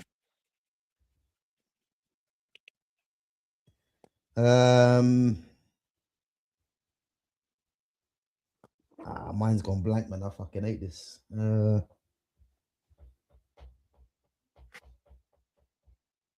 gonna say one, yeah, that just come to my mind, but I don't know if you lot, but you might disagree with this. Dimitri Payet, Nah. Top 10 of all time. bro. You see this Payet, yeah? That one season at West Ham, yeah. I don't think I've seen many better one seasons from a player from a lower level team. No, I hear Like you shouldn't, it. bro. You shouldn't be that good, yeah, for a team like West Ham struggling. You shouldn't be that good. He was arguably the best one. Bro, I'll say as far as this year, he was the best player in the league at West Ham. Tell me a player that's done that. Dimitri Payet. No, I hear it. Because, like I say, he was ridiculous, and his free kicks were naughty as well. But top 10, I don't think we can do in top 10, bro. I don't. Someone's saying Cruyff. We got 7. Yeah, I'm trying to think. Am my mind gone blank or something? To be fair, bro, like bear in mind, Seedorf was a 10, Pirlo was a 10, Scholesy was a 10. But you know what it is though, yeah. Because Seedorf played. Actually, no. To be fair, Seedorf played as a 10 in the diamond formation, didn't he? Yep. But wait, did he play? But no, he didn't actually. No, because Kaka played top of the alongside Pirlo at AC in the diamond. Yeah, and Kaka played top of the diamond. He played 10 at Ajax. He did. But that means we might as well throw Kaka in there as well then. No, but that's what I was about to say. Fucking realistically, we're talking about 10s AC like on the AC team. Look at Kaka. You can't really leave Kaka off. So that's 8. Yeah. All we need is like one more and Rui Costa, and that's your 10 there. I'm trying to. And to be fair, okay. What about Zola, Di Canio in that? Not top 10. To be fair, I'd probably put Zola in the top 10. Di Canio could have been, but like because of the kind of player that he was like that Cantona, like you know what I mean. But his temperament got in the way more than Cantona. Well, I can't even say that Cantona's temperament got in the way the whole way through his career until United. He was a problem everywhere he went. You know what I mean? Same way with Di Canio, like he got to West Ham and he was embraced there, but still like he got too passionate, you know what I mean? And it did cost a lot, but like fucking Gianfranco Zola, he's got to be in a top 10 of 10s, has he not? No, bro, I mean, to be honest with you, I'd put him in there, but I'm just trying to think of the other number 10s, isn't it? But you know what? I'll put this on the screen right now, yeah? You see the fact that KDB's come into the conversation, yeah? That could only be, you have to be early 20s. Because KDB does not make a top 10 all time of number 10s that we've just mentioned. Bro, I'd argue that of anyone. JJ Okocha before KDB. And is he making the top 10, Fitz? No. And he deserves to, but there's too many 10s out there. That's my point. And Mesut Ozil, for me, would be ahead of KDB. Yep. So, again, yeah, when people throw in KDB, it's Sky Sports, or you have to be early 20s to be putting KDB there, because KDB does not make the top 10 of the all-time number 10s. No, and again, KDB technically was an inside right player anyway. He was basically David Beckham, but playing more infield, if you know what I mean. Yeah. So KDB doesn't make that. Let me just go through this question quickly, or what I think. Gav, who played in the league and won it as a manager? What league are we talking about though? Premier League, or we're talking about Premier League? Because if so let's Premier League. So who played in the Premier League and won it as a manager? Well, it's definitely not Arteta, so we can rule that one out. Well, we'll just work it back, because Pep's never played in the Prem. That's what I'm saying. Yeah, never. Yeah. Pellegrini never. Arsene never. Jose never. So now Ferguson. We're getting all the way back to Kevin Keegan. There you go, Kevin Keegan. No, bro. Kevin Keegan didn't win it as a manager. I know. No, it wasn't him. Dalglish. Dalglish, yes, I was going to say. I was going to say Dalglish, but Dalglish didn't. He won it at Blackburn. Who, Dalglish? Dalglish was the manager of Blackburn all season. He won it. Under when Shearer was there, innit? Yeah, Shearer Sutton. Yeah. That's who I meant. I didn't mean Keegan. That's who I meant, innit? But yeah. Oh, bro, sorry. You know what? Rafi Imtiaz, I gotta shout you out, man. Bro, look who we forgot. Bro. All right, listen. To be fair, he gets in over Zola. Rafi, I gotta shout you out, man. That's a schoolboy error, that one, man. I ain't gonna lie. Rafi Messi. Yeah, you're not wrong there, man. You're not wrong there. I can't believe we forgot Messi, bro. That's how bad it is. You know what it is though, because realistically, these like Messi and R9, realistically, class of their own, in it. Like they shouldn't even really have to participate in a list. Mm-hmm. You know what I mean? Like R9's, like there's no way of getting out of it. Like even as Andy Cole's biggest fan, the best striker, full stop, that's ever lived is fucking R9, innit? I'll make an argument for club striker, because at club level there's an argument there, innit? But yeah, when you throw in what he did for Brazil, fucking from being a kid all the way there, ridiculous, absolutely ridiculous. Listen, no one there's no, you know what I mean? So you can't like R9 doesn't. It's a disservice putting him in the top 10. Like it's, you know what I mean? It's realistically, but yeah, we should have really. He should have been like the second name mentioned. You know what it was though? We were stuck way back when. We weren't even thinking about like newish. Like we were ruling out guys like Ozil straight away, because it's like look at back in the 90s what we had. Bro, we never even meant, like, this is what I'm saying. I just spoke about Gaza, and we didn't even mention Gaza or Varane in the top 10s, and we was just bigging them up. Yeah, look at that. You know what I mean? Like, bro, the 90s had so many absolutely ridiculous 10s. You don't. But bro, even players, like that weren't even regarded as like top 10s, but they were top class. Like even someone like Signori, I've mentioned before, Zvonimir Boban. You know what I mean? Yeah. Like these guys were bad boys, but they weren't regarded as the top number 10s. But you are both perplexed by this one. I love it. No, we said it already, man. Kenny Dalglish. It's Kenny Dalglish, man. What are we doing here? Who won it as a player and manager? It has to be Dalglish. He's the only one I'm thinking of. That's what I'm saying. We just worked our way back basically to 95, and that's where somebody had won the league as a manager who had won it as a player. It was Dalglish, innit? But he's saying Kenny didn't play in the Prem. He played for Liverpool. What are you talking about? He played for Oh, Liverpool, You're saying Premier League. So you've got us.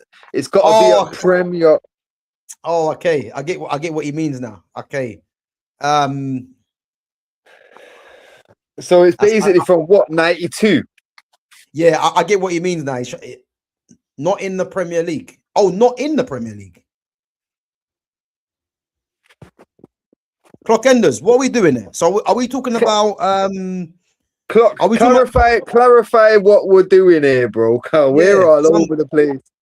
I'm confused, bro. I ain't gonna lie. Did Yo, he play in the secs, Premier League or not? Yeah, go on, man. Two secs. All right.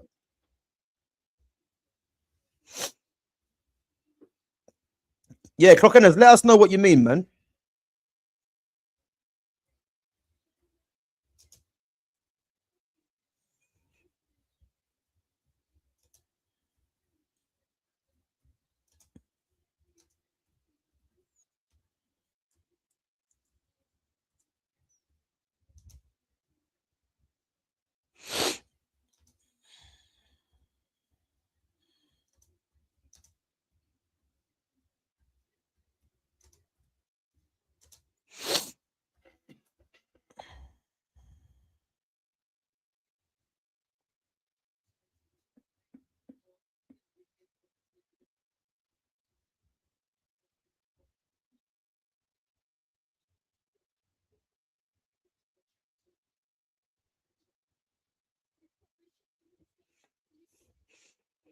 Has to be Kenny Dalglish. Oh, I know who it is. Okay, I know who it is. No, it's not Giggs. Giggs managed Man United as an interim. I know who it is. I know exactly who it is. I'm gonna say it now, clock enders. Yeah, I've just clocked. Yeah, and the reason you said this question because it alludes to Arsenal. Yeah, it was George Graham, bro. It was George Graham. Wait. So who did he play for in the Prem? Tottenham, I believe. Was it Tottenham he played for? In the Premier League era. It's not George Graham. I swear he was Arsenal manager when the Premier League started. Yeah. I bet you know what? I bet it's a trick question. I bet it's no one. I bet it's no one.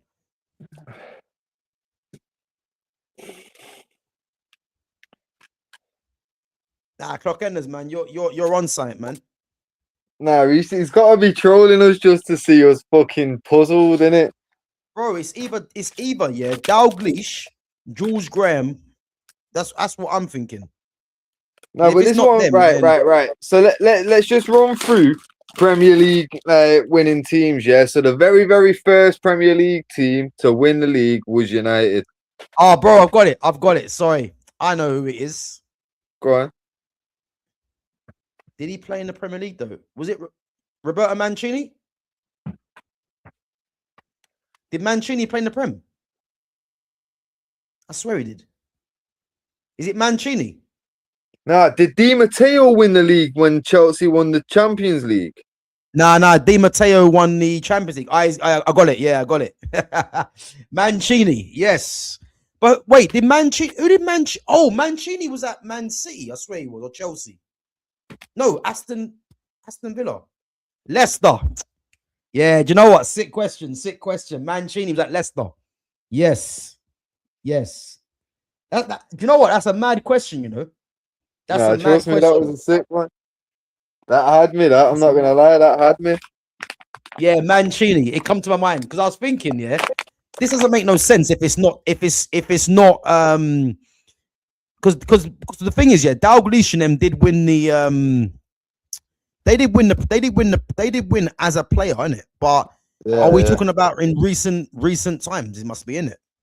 Yeah. And to be fair, George Graham never actually won the Prem. Neither. It was Arsenal that won all the Prems for them in the current terms, isn't it? Oh, is it? Yeah. Okay.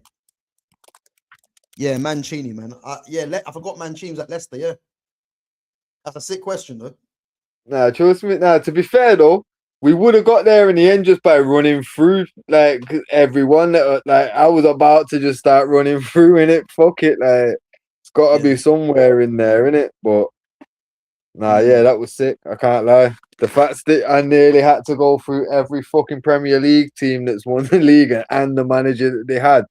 That was Bro, that was yeah, racking yeah. my brains, man. I ain't gonna lie. That was racking my You brain. had I was me. thinking, is this a trick question or something? But yeah, Mancini. Yeah, definitely Mancini. So, but no, that was a good one. Clock enders. I ain't gonna lie, man. I ain't gonna lie. Right, guys, we're gonna wrap it up in about 5 minutes. So if you lot have any questions, man, make sure your questions come through. Again, I'm only gonna be reading out like good questions, man. So again, if you have any sick questions, put them in. So yeah, our all-time 11: Julio Cesar, Ivan Cordoba, Vidic, Lucio, Veron, Vieira, Cambiaso, Recoba, Ibra, Schneider, Adriano. So let's go through it again. Schneider. So you're going Schneider, Rui Costa ahead of Schneider, yeah? Yeah. Cool. Recoba or Kaka? I think this is where Recoba has to win. Is Inter's got to win one, and I think it's got to be Recoba, innit? Like Kaka was ridiculous, but it was, man. He was. But the thing with Kaka, yeah, he was a. How can I explain it? Yeah, he's probably what you see now in number 10s in terms of athletes in that position, because he was one of the very first number 10s that played the way he played. yeah, And then now yeah. you see number 10s now, they've kind of taken it on a level. That makes sense. You know what I mean? Not Yeah. on a level, but there's loads of them about now. These box crashing runners. No, You I know? hear it. I hear it. Go on. No, I was just gonna say, to be fair, yeah, like Recoba, Saviola, like these man, like bro, these like every highlight I ever saw of them just seemed to be outstanding. You know what I mean? Like there was never ever like a half-assed fucking pass or a half-assed shot. Like everything just but yeah. Fucking Recoba's got to take it. All right, Ronaldinho or Ibra? It's got to be Dino, bro. Yeah, It's got to and be the last one, Adriano or R9. Hey. But this is what I'm saying. So is it Prime or is it Adriano at Inter and R9 at AC? Okay, if it's time at that club, I've got my answer. If we're doing R9 at AC, then it's Adriano. It's got to be. So if we're just doing Prime for Prime, that's where it's fucking. Oh shit! That's hard because. Like I say, R9 was ridiculous, but that short period of Adriano just was, it was like you said it earlier, in it, like he looked like he was going to be R9 with a gym pass, like it just he was scary. But I can't go against R9. I'm not gonna lie. Listen, there's no one that beats R9, man. Like it's just that simple, man. Like the only one that beats R9 is God. You know what I'm trying to say? So let's just keep it at that, man. Like that guy wasn't a normal striker, man. It wasn't a normal striker, I'm telling you. So 100%. It is what it is. So you know. Speaking of Dino though, and these Brazilians, tell me you've seen that Dino documentary. Bro, I need to watch it on Netflix. Is it good, yeah? Bro, you need to watch it. All I'm gonna say is, bro, his brother, dickhead, mate. Absolute dickhead. Dino was in Manchester. That prick's phoned him and said, don't sign, come to Barcelona. They've got beaches and shit. Bro, fuming. I was sat there. Oh, seriously? Fuming. Bro, Dino said it with his own fucking mouth. Like, I was in Manchester and I got the phone call saying, don't sign. So what? He was actually there then? He was in Manchester apparently, and fucking his brother turned around and said, "Don't do it," because his brother's is like agent, manager, whatever Agent, in yeah. it. But Obviously, bro, you know what? You know what I'll say though. You know what I'll say though. Yeah. As much as I would have loved to have seen Dino at United, yeah, his brother probably made the right choice for his career because I don't think we're seeing the Ronaldinho that we saw at Barcelona. It's not. It's not nah, happening. I thought, The love that you we know have for what? Ronaldinho now, that wouldn't happen at Man United. I don't know. I've because like obviously from the bits and pieces I've heard of like ex players talking about what they like because obviously Scholesy and that spoke about being told on a pre-season tour in it that Mm. basically like they're saying the gaffer was excited about it. You get me, and was like telling Yeah. him like I think I'm gonna give him the 7 shirt and shit. And then obviously fucking next thing it didn't happen. But Mm. like yeah, apparently my mum was in Manchester ready to sign and that, and his brother said, nah, come Barca because basically like they've got beaches, it's more closer to like the Brazilian Yeah. lifestyle, isn't it? Yeah. So Yeah. obviously it's like it's perfect for Brazilians, which okay, I can see that sense of it, but bear in mind, like Dino's like biggest fucking negative that was always thrown at him was that party lifestyle, innit? Yeah. Fergie would have got that out of him. Mm. You know what I mean? Like Fergie didn't let that shit run. And if he did let that shit run, that means that he would have given him the Cantona role, which means that we would have got the Dino that Barca got, bro. If we'd have give him the Cantona kind of freedom, where he can Mm. just let him off his Brazilian kind of thing. Like, I'm telling you, it would have been different. And to be Mm. fair, his brother telling him come here because of the nightlife and all that. Like, let's be real. Like when he ended up leaving Barca, like when you watch it, you'll see like he didn't really leave on fucking positives. You know what I Mm. mean? They were fuming with him because of all that. Like when bad times came, they blamed him and this whole nightlife stuff in it. Yeah. So it's Yeah. like Yeah. if he'd have come to Manchester, Fergie would have tried to get that under wraps, or he'd have at least controlled it to a degree. You know what I Yeah. mean? And Yeah, yeah, yo, but the only thing I would say, yeah, what difference do you think that would have made to the career that he had anyway? not only the still been the guy. That's what I'm saying. He'd Mm. have been the guy regardless. Cause before, like, that's what I'm saying. He left PSG on the back of that 2002 World Cup, Yeah. bro. He was the star of that World Cup. Ah, ridiculous, man. You know what I mean? When like, Mm. bro, he already like everyone knew what he was gonna be, and that's what I'm Mm. saying. If Fergie would have just stepped back and been like, "Yo, we know what he's gonna be. He's done it on the biggest stage. We can see the potential and the talent and all that. Fuck it, we're Mm. just gonna let him do what he wants to do. Like, give him that kind of like just be free, bro." He'd have gone on to do ridiculous things. Cause bear in mind, when he went to Barca weren't winning. They were going through a bad patch. Did not won for a bit. Bro, I remember when they signed him, Frank Rijkaard and that. I remember. Yeah, Yeah. like it was a whole new change of president, manager, the lot, everything was brand new. You get me? They're just Yeah. building something from scratch, basically, in it. Yeah. Dino went to that for the nightlife instead of coming to a like we were set. You know what I mean? Like Mm. fucking hell, like we was getting rid of Beckham for personal reasons and would have brought him in and give him just free reign, bro. Yeah. It would have been ridiculous. Mm. Just imagine for a second, bro.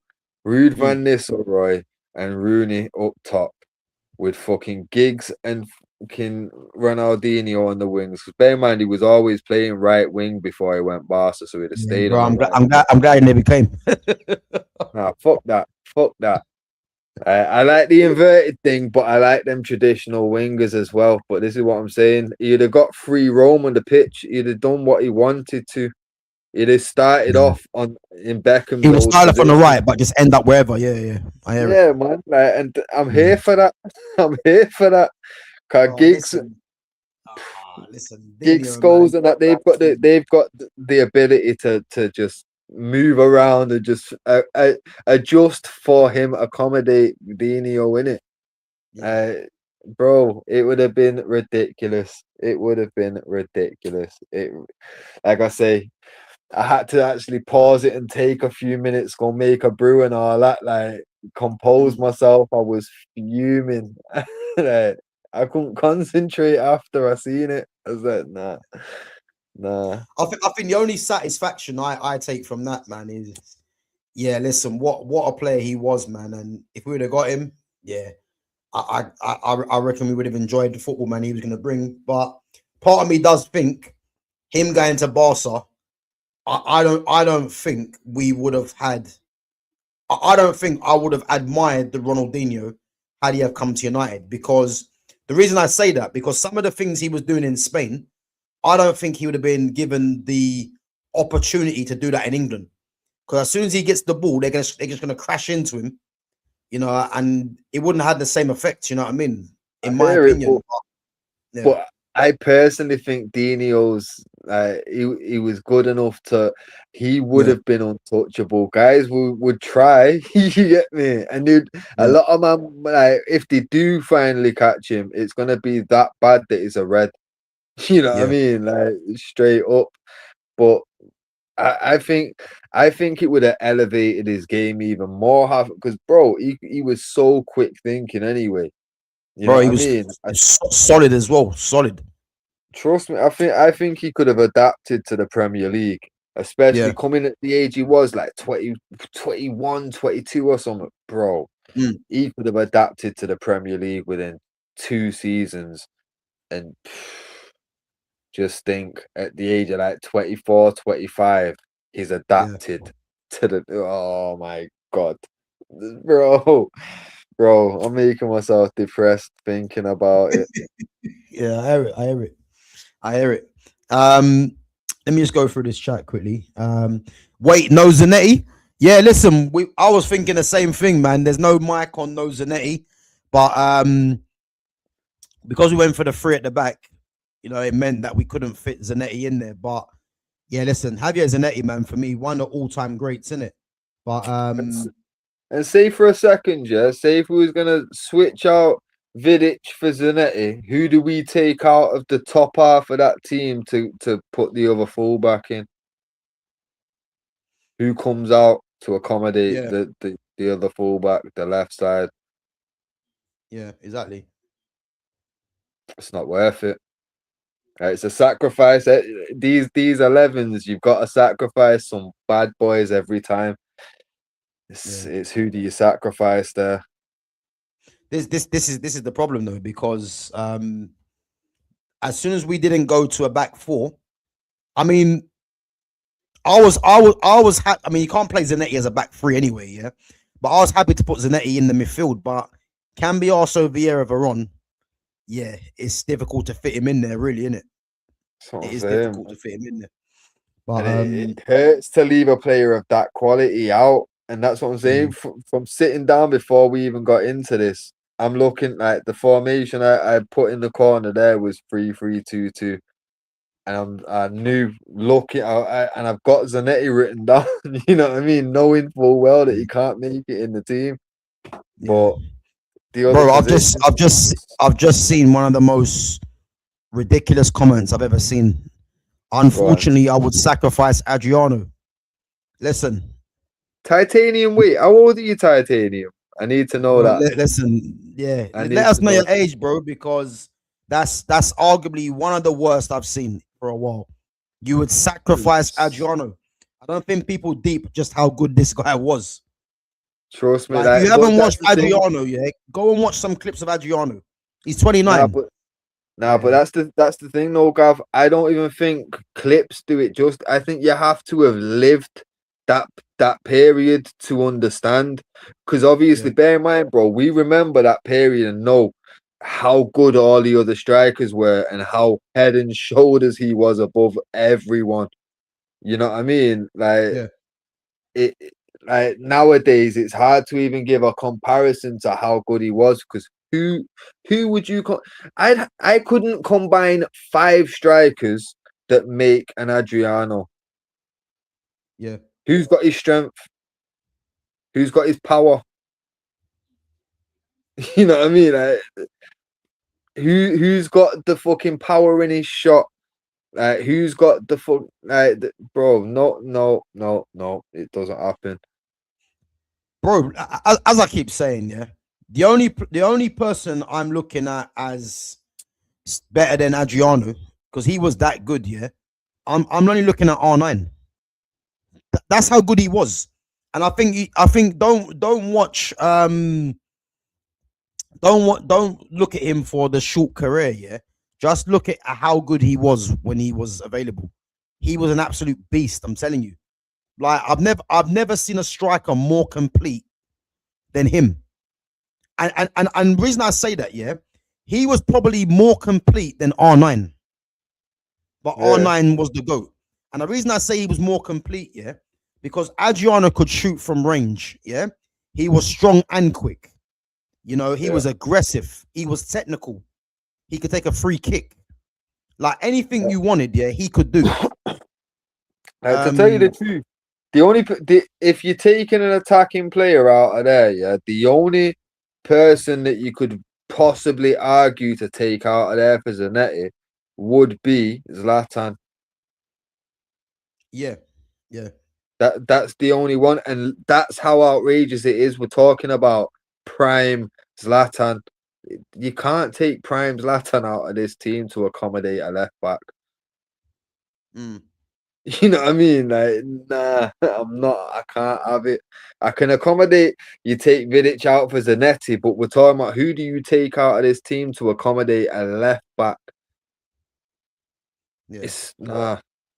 It's not worth it. Yeah. I mean, if we played a 4, he definitely gets in there. But the fact that we changed the formation, and then it means you're not going to play him as one of the defenders. So it means you're either going to have to look at taking out Cambi, also Vieira, Veron. Are they all better midfield players than Zanetti? For me, they are. So that's just the main thing, in it. My main issue is Vida. Again, we was discussing this earlier. Vidic for me wasn't the Vidic at Inter, but again, Walter Samuel Vidic was the Christian Chivu as well. So that was the issue we had in it, and we actually went with Vidic in the end. But listen, it's a massive debate, man. You know, it's a massive debate. But let us know, man, what you think of the general team, because, and let us know if you think this team beats the AC Milan 05-17 team. Because again, that AC Milan team, that defense is mad and the attack is mad as well. So yeah, let us know. And even everywhere, really. I think that AC Milan team is the only team that, like, them and Barca, that's the top 2 right now, isn't it? That's what I'm saying. That's what I'm saying. Yeah, that's exactly what I'm saying. Yeah, that and the Barca team is the main 2 for me. But this Inter team goes far. I think I'd put this Inter team with Real Madrid probably. Yeah, definitely. Like, I put it Madrid. Yeah, they're probably not far behind. They're not far behind AC and Barca them, but it's just that little. They've got the edge in attacking it, like, and it's not by much though. You know what I mean? It's like, fucking hell, Schneider. Who did you put Schneider up against again? Rui Costa. Schneider up against Rui Costa. Yeah. Like, bro, that's such a close one. Like, recency bias could have give it to Schneider, but for me, I remember when fucking Rui Costa was like the next fucking big thing, like the next wonder kid, and like this is when Zidane was still breaking through. You get me? Zidane was looking like a serious baller, and the world was looking at Rui Costa. That's how good Rui Costa was. Bro, his partnership with Batistuta at Fiorentina and Chiesa. Hey, listen, you see Go Lazio, yeah? I watched Go Lazio mainly for them 3, because that combination there was ridiculous. Enrique Chiesa on the left hand side, Batistuta as the striker, Rui Costa in the 10. Yeah, listen, man, that was deadly. Put it that way. and that's the kind of quality, yeah, that was in Serie A at the time. So yeah, it's crazy, man. But before we wrap it up, though, bro, yeah, I want to get your take on, obviously, what's your take on Kobe's new contract? Bro, I'm gassed with it. I'm happy for it, mate. Like I say, I've backed him for time. Like when the whole Ruben Amorim thing was going on, and there was people out there trying to back the manager. I'm saying, nah, this manager dickhead, mate. Like, get Kobe back in immediately. But yeah, man, yeah. Like I say, some people are gonna say, "Oh, fucking, it's a big wage for a youngster." Like, yo, fuck off. Like, you see what we're paying Mason Mount. You see what we're paying fucking Bruno. Like, I don't want to hear it. Pay the lad what he's fucking deserving when he's in a squad with these kind of players. And I'm not gonna lie, like if we're ranking players like top to bottom, like best players to worst, he's above most other players in the squad. So why is he on a fraction of what these men earn? Give him what he fucking deserves, innit? Like it's not like I think there's been isn't there reports that he's on 135 grand or something? Bro, and again, that what is that in the modern game? Yeah, it's peanuts, really, isn't it? When you think about it, in comparison to what a lot of people are getting paid, isn't it? Is it not like half what Mason Mount's getting paid? Mason Mount's on 250, bro. Mason Mount's on 250. Yeah. So it's just a little bit fucking more than half. Yeah, bro. Mason Mount sits on the bench most weeks, and if he's not on the bench, he's on the fucking fitness desk. He's never available, and when he is, he plays like fucking 2 games, comes on a sub for fucking one of them, and then gets injured. I'm not here for it. Give Kobe what he's fucking deserving of, innit? Like I say. Like people, like Klopp was trying to pull up some stats today about Kobe, and I'm not hearing it because his stats are gonna look fucking outrageously shit because he didn't get any game time in the first half of the season because of fucking dickhead manager, and then the second half of the season, like he's not started off bad when Carrick came in and started picking him, but let's be real, you've gone half a season not playing, you're rusty. Let's be serious, yeah. They've got Kai Havertz on 280, Gabriel Jesus on 265, Declan Rice on 240, Bukayo Saka's on 300 grand. But what's their academy kid on? Yeah, is that what Dalman? No. The fucking star boy, innit? He's on 300 grand. Let's be real. Kobe can't be put in a bracket with Dalman. He's far too old now. Same with Saka, innit? If anything, Kobe and Saka are more closer to the same age bracket here. Nah, bro. Kobe's 20. Saka's like 24, 25. Oh shit, he's 25, Saka, innit? I was thinking he was 24. That's because they keep calling him small boy to let him get away with it, bro. That's what it is. Fucking hell. Yeah, yo. Yeah. Fucking hell. Yeah, Saka's like 20. Saka's 25 in the summer, I think. And this is what I'm saying. Look how good Kobe is. And look at Saka. You get me? Klopp just refused to give up on him. You get me? But deep down, he knows it's been nearly 2 years. He's got to ride the wave, man. Because remember, he said top 10 in the world, yeah. And when it comes to the end of the season, when they end up empty-handed, he's gonna have his tail tucked between his legs. That's all it is, bro. So he can run away with all he wants. You know what I mean? It won't make a difference. Bro. It won't make a difference. He's got to eat that humble pie end of the season, man. So we'll be here. Listen. Sorry, bro. One second. Listen. It was 150, but because obviously I originally thought it was 150, but I heard it's actually 135. But if it's 150, 135, think of it this way, yeah. Man United have brought him through the academy, so then they not had to pay money for him. So as you know, with any youngster, and this is why when you look at Saka, for instance, you can kind of understand Saka getting big money because they haven't paid a penny for him. The difference with Saka getting 300 grand a week is that Saka's got 6 goals and 4 assists to show for it. At least if he had double-digit numbers or something like that, there'll be a bit more like understanding. But he's been given 300k off the back of a poor season, poor And two this seasons. is the thing. Like Mm. you see if you're at Everton, 150 grand a week probably gets you a significantly decent player. You know what I mean? But when you're United, you're not like top players come and demand big money because they know you've got it. You're one of the biggest clubs, one of the biggest earning clubs. You can afford this money. You know what I mean? So you've got to pay up when it's fucking a club like United. Arsenal fans will say the same thing. That's why Jesus and fucking Rice and all these are on big money. So okay, cool. But what can 150 grand a week get you for a player right now, like coming to United or Arsenal? Because there's not many players that are coming for that or less. They're all wanting 200, 250. When you really fucking think about it, when you look at Saka, 300 grand a week can get you significantly better option for the wing, for the right mid. Like, there's no way 300 grand. Like, yo, you could probably pray away. Like I'm not even gonna say no names, but like maybe a PSG player or a Real Madrid player for them kind of wages, or not far off them wages at least. But 300 grand a week for Saka's performance is outrageous. 150 grand a week for what Kobe Manu provides for United, and lock him down until 2031 or whatever it is. Yo, sign that immediately. Give him the whole money in advance. Like, just get it out. Like, get it. It doesn't make sense why anyone would find a problem with it. Like, he's young. I don't care. Look at the money that's in the game.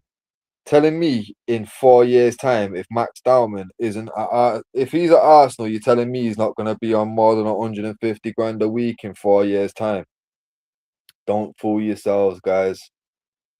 If you're still competing for titles anyway, if you're still making top club money, cause like I say, for United right now, there's a lot of players playing in the current game where when they grew up, United was dominating.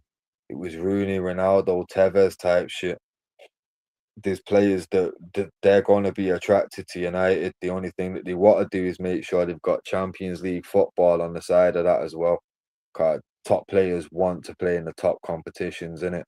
Now that we've got that back, you'll start seeing, like, this is why we're getting linked with the big names again. Straight away. But like I say, 150 grand a week's not going to get you a Camavinga. It's not going to get you a fucking, you know what I mean? Might just about get a Belieber. I genuinely think Belieber's going to get probably about 175 to 200k a week. And if Belieber's going to get that, why can't Kobe get 150 in it? Fucking Bro, listen, as we said, man, what is 150, 135 in this era now? And as I said, he's come straight from the youth. They haven't paid money for him, so giving him that money is not really a problem, in it. Like, that's how I kind of see it. And you know, obviously you asked me as well, what do I think of it? Yeah. Remember when in January, yeah, we had the conversation in it, yeah. And there was talk about Kobe's angling for an exit under Amorim. Yeah. And I remember this. I remember saying, yeah, Kobe's not leaving. And the reason he's not leaving, yeah, is that, as we know with Man United, yeah, Man United are never gonna let an academy prospect like that leave throughout the door, yeah, leave through the door at the expense of Ruben Amorim, because for PR reasons, it would have been poor anyway. Yeah. And you have to think to yourself, why did Kobe's team make noise? And it was a ploy for the club to be forced to part ways with Amorim. That is all it was. Yeah. There was no way Kobe Manu was leaving Manchester United. No way. But his team were putting pressure on Ineos in a way to kind of force them to get rid of Amorim.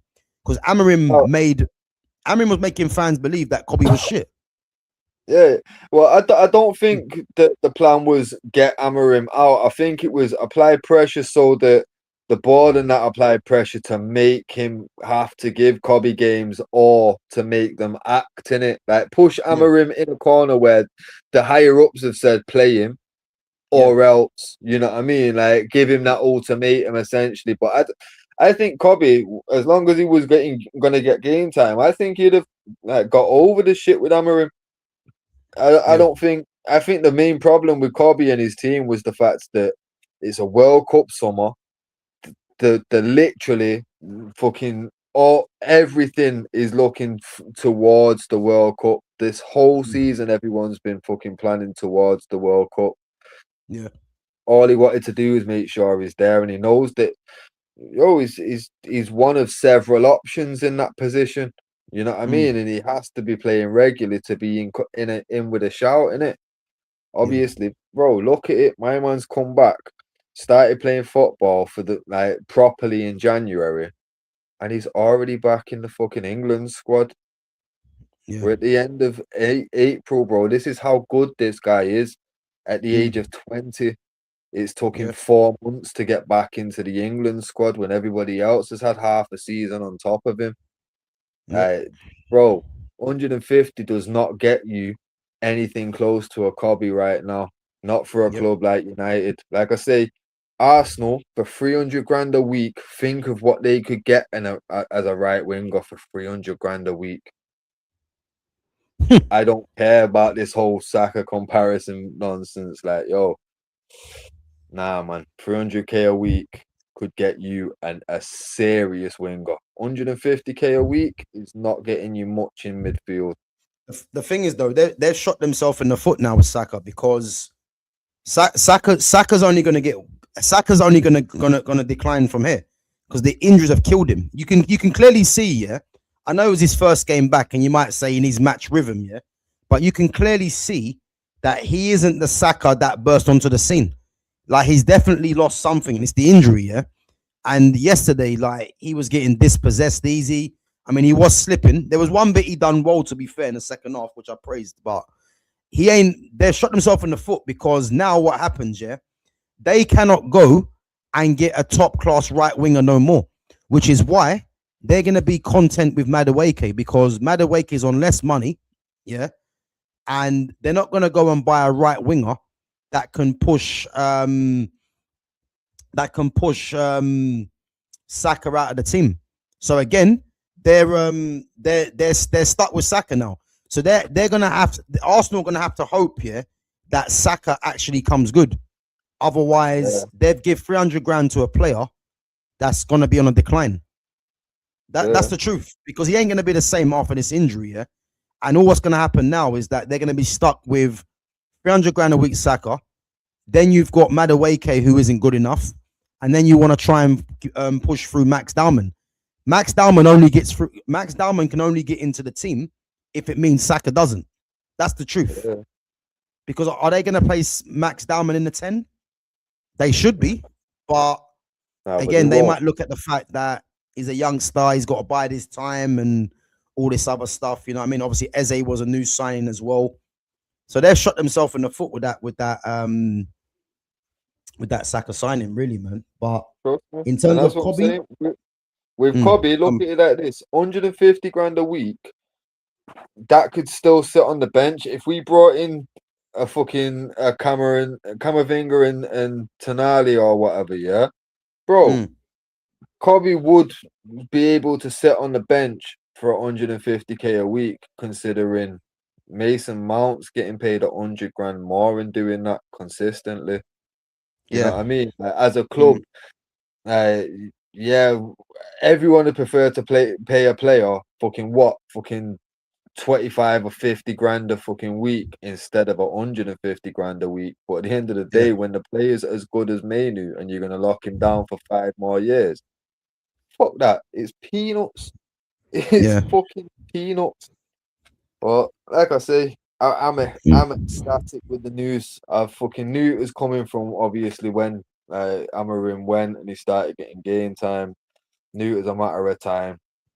To be fair, it's not even as much as he could have demanded. Let's be real. So I genuinely don't understand any United fan that's got a problem with it. If they've got a problem with it, realistically, they need to find out what fucking club Amarim's lining up next and just go and support them in it. Cause there's no Yeah, point. exactly. Not with us. Exactly. Clockenders, bro. Let us right, because obviously you said he's had an off season due to injuries. Yeah. All due respect, you're talking bollocks. Yeah. Cool. What is So since Saka's come into this team, yeah, because as a footballer, he's an average footballer. Yeah. His numbers are not even great. So when you're saying he's had an off season, what do you expect Saka to do next season? I think that's the best way to look at it. What do you expect next season of Saka to be considered acceptable? And then we can kind of judge where you're seeing it, because you've paid him 300 grand a week. Yeah, you should be getting 300 grand a week performances or numbers. Am I lying, Fitz? No, I hear it. I hear it. Because to be fair, like I don't know whether Clock is expecting like you say numbers out of it or like impacting the game. Because right now, he's not really got either. But obviously, Clock's saying that he's had one off season. If this is his off season, fair enough. But like you say, what is it that you're expecting for next season so that we can actually judge whether? Yeah. Let us know. Yeah, let us know what you're expecting of Saka next season, and then we'll be able to judge, you know, if it's delusion or it's just hope what you're doing. Because if I'm looking at someone that's on 300 grand a week like Saka, yeah, I don't care about numbers, but he has to get numbers if that's the case, yeah, or he has to take Arsenal to winning a trophy, which we've already seen he can't do. So what is it you're looking for Saka to do next season? Because like a 300, like, because my point in this is a 300 grand a week could definitely get you in talks with a Rodrigo or something. You know what I mean? Like you could obviously there's going to be a transfer fee on top of that, but at the end of the day, the wages that you've committed to paying Saka, I'm saying that 300 grand, that's a lot of money compared like the discussion began with Kobe getting paid 150 and people are saying that it's high in that. Not really. Cause like I say, what can you get to sign for United? What midfielder can you sign for United now that's not gonna want 175 or more? Yeah, it's gonna be very difficult. I Realistically, think though, yeah, I think out of all the midfielders we've been linked to, yeah, I can only see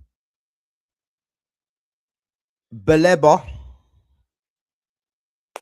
and possibly an Anderson, but Anderson's not going to come to United. I reckon he's going Man City. Yeah, I can only see them two as possibly getting less than 175 because Tonali's going to less than that.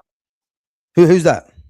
I don't think they get like because for example, yeah, Baleba specifically because.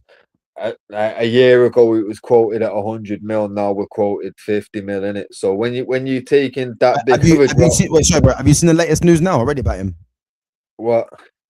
So Brighton are saying literally they want 70 mil for him, and United have said that they'll pay that. Is it? Yeah. Okay. Now, but same way, okay, a 70 mil strike signing. Do you really think he's not going to be demanding at least like 170, 175? No, I agree. Yeah, because when you think about it, yeah, if you're signing someone for 70 mil, yeah, the starting wage really is like 200 grand when you think about it. Yeah, exactly. But what I'm looking at because he hasn't had a great season. I'm just thinking, does that kind of decline the wages a bit? Because if you're going to pay 70 mil for him, he has to be on 200 grand. It's standard, isn't it? Yeah. And don't forget as well, basically, it's almost like they've had a verbal agreement in place all year. You know what I mean? Like, they're not going to then turn around and try and shaft him on a contract when he sits down to talk. Like, they're obviously going to try and fucking nice him up because, let's be real, if he'd have made enough noise, like knowing full well that we couldn't get the deal over the line, but somebody could have popped him with that cash last minute, just like City did in January with Gay. You know what I mean? it's one of them, bro. Like, he kept his mouth shut, he's stayed at the club, and if anything, he's helped by somewhat getting his value down for us, even if it's like fucking unintentional. Like, Yeah. regardless, everything's kind of panned out nice for us in a sense, because we've not since Carrick's come in, we've not struggled. We've ended up getting Champions League football quite comfortably. You know what I Yeah. mean? Like, comfortable enough where we don't have to sweat the fucking Liverpool match. We can go into the Liverpool match and actually lose. You know what I mean? Like, for me, it's not an option, but on points and technically, it's not going to affect us. You know what I mean? Like, Yeah. we're still clear. So Mm. realistically, everything's panned out nice for them. I can't see him trying to like give like drive a hard bargain kind of thing. Like, they're just gonna fucking pay up. I Yeah. can't see I him agree. I paying agree. anything less than 175 for him. Yeah. Do you think he's worth 70 million now? What I would say, yeah, what I would say, because there's a lot of people that don't rate Baleba, yeah. But I'm looking at Baleba's age. I'm not looking at the fact that he's had a poor season as to write him off, because if you're gonna write him off after one poor season, but we're gonna hype up Elliot Anderson to being over 100 million after what, one season, it doesn't make sense. So there has to be common sense in that one, yeah. Do I think he's worth 70 million now? Well, you'd have to say off of his season he's had, no. But look at his age, look at the potential that he could grow to. You'd have to say, in hindsight, it's not a bad deal. It's probably a fair deal, you know, because is Baleba 30 or 50 million worse off than Anderson? He's not. Anderson's just got the English hype at the moment, you know, and obviously Anderson is a good player, but he's very much getting the hype off of a decent season. But if Anderson goes to Man City, the expectation is going to be a lot different. But if Baleba comes to United, you don't know how he's going to do. He could thrive in that environment. You just don't know, innit? So if I'm looking at the fact that he's been quoted at 70 million, I'm looking at his age first and foremost, because he's going to have another, what, 10 years at Man United. He's only, what, 21, 22 now. So based off of that, 70 million is not even that expensive for a player that you could get 10 years out of. You know what I'm trying to say? So just based off that, I'll definitely pay that money. You know, I know there's people out there that don't want it, but listen, they should be paying the money, Man United, and getting that deal done, because I do think he's going to be an asset for what we need. You know what I mean? No, but the thing is, people will argue though the fact that for 70 mil you can get like there's a few on the table that you could get for that price tag in it, and But who? because obviously both because I know that there's been talks that both the Real Madrid midfielders have turned around and said that they're not looking to leave Madrid, but both of them have been quoted as less than that. Fucking Oh, bro, listen, you know my thoughts already, bro. Camavinga's the one. If you told me right now, Camavinga for 45 mil, which means we don't get Baleba, go and do that right now.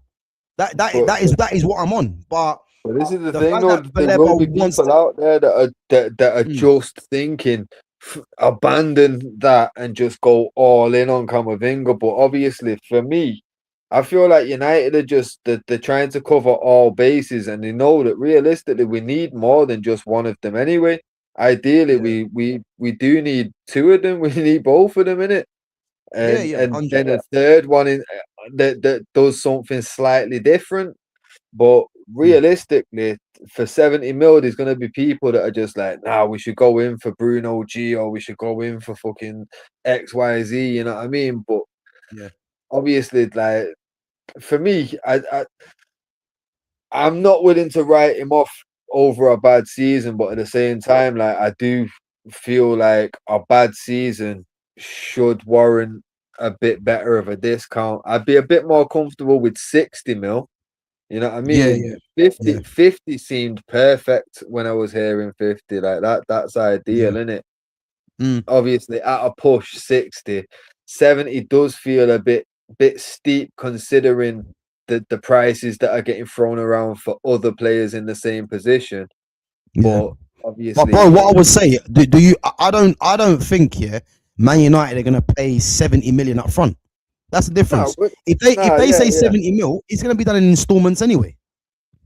Yeah, yeah. Every deal we do is Mm, fucking installments like that. installments. Yo, I'm not gonna lie, Mm. I love doing that shit on Football Manager. It's like no other team in the world does it but me. You Bro, get me? I was doing that on a regular. I ain't gonna lie, man. You know what I have to do now, yeah? I have to just offer something so small, yeah, but then the installments be like 30 mil or something like that over Bro, 12. this is what I'm on, bro. This is what I'm on. I swear to God, I'm splitting 15 mil over fucking 3 years and giving them like 2 mil up front. It's, yo, Bro, I even do the one like 15 league goals or something like that. I'll give you 10 mil or something like that. yeah, yeah. Yo, fuck that. I try to always lock it on 50 though, innit? So it's like, yo, 2, 3 Harder than seasons that. away. Bro, Trust me, fuck man. it up. Yeah. But that's what I'm saying. No, like I know that's how Mm. all the deals are now. But obviously, I think still for financial fair play, I think like there's still like a certain like there's some bullshit about like it's not just what you pay that season that goes on the financial fair play, innit? Yeah, trust me, man. Trust me. Hey, But Clockenders, I'm still waiting for you to answer, by the way. Yeah, don't think we've forgotten, man. We just asked. I've just asked you. Yeah, what do you expect from Saka next season to say that he's had a one-off season? Let's stop swerving the question now. Yeah, because I know them. I know them tricks from you Arsenal fans. I ask you a question and you swerve it. Yeah, listen. Just let me know what you expect from Saka next season, and then we can gauge. We can gauge where we can kind of see what's going to happen. Yeah, just that's all I've asked. What do you want from Saka next season if it's an off season?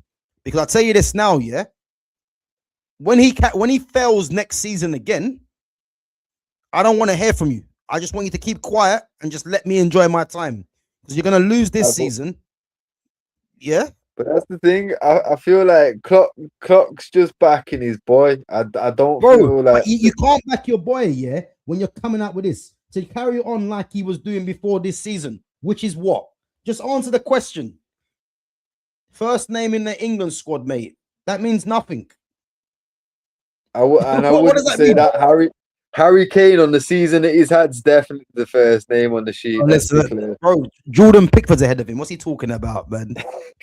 What's he? Mark Guehi's ahead of him. There's three players already. So okay, so we're getting somewhere now. Taking people on and scoring. So you're being generic, yeah? Assisting. You're being generic. How many goals and assists do you expect him to get next season for a If 300 grand a week player? no. So basically, Clock's just said taking people on and scoring and Yeah. assists. So basically, numbers in it. So he wants numbers. How many numbers do you reckon he should get next season? That's all I'm asking. So I know where to judge him.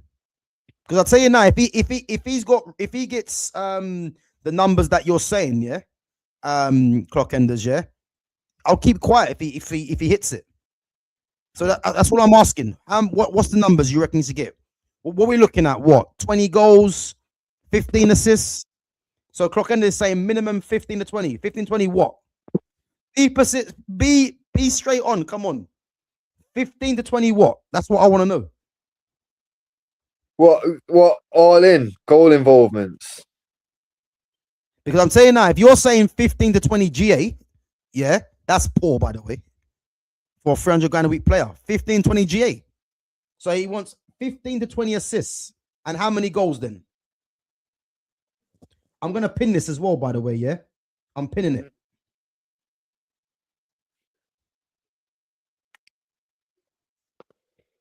$15 to 20 assists. Clockenders, stop swerving the question, yeah? You keep mentioning wages. Forget the wages, yeah? What do you want Saka next season? Yeah? You said 15 to 20 assists. It's been pinned, yeah? What about goals? Just so I know what I'm working with. And just bear in mind, Clock, you've just said 15 to 20 assists. 20 is the record right now. What we talking about, bro? Right. So there you go, man. He's waffling. That's what he's doing. So you want, okay, so he wants 20 goals and 20 assists. So you want 40 GA next season from Saka, yeah? He wants prime Henry. Bro, he's not. Wait. Fitz, do me a quick favor, yeah. Check Saka's highest his highest GA that he's got in one season. Because either Clock Enders is a bot, yeah, or he's on a wind up. Because listen, we're not doing that today. We're not doing that today, Clock Enders, man. You're on the spot, yeah. Let me know what you want. So you want 20 GA, 20 goals and 20 assists. Cool, I can work with that. So Saka needs to get 40 GA next season. So he suffered injuries, yeah? He's on 300 grand a week, 40 GA. Cool. 16. So 16 is his highest, and you want 40 GA. Yeah, you must be drinking, man. What are we doing here? What the fuck? Bro. It's scandalous. It's scandalous, man. What's he doing? One sec. I bet you the money Saka's highest GA a season, yeah, so far is something like 22 or something like that. So we scored 16 goals in a season in 23-4. So let me just see how many assists he had in 23-4.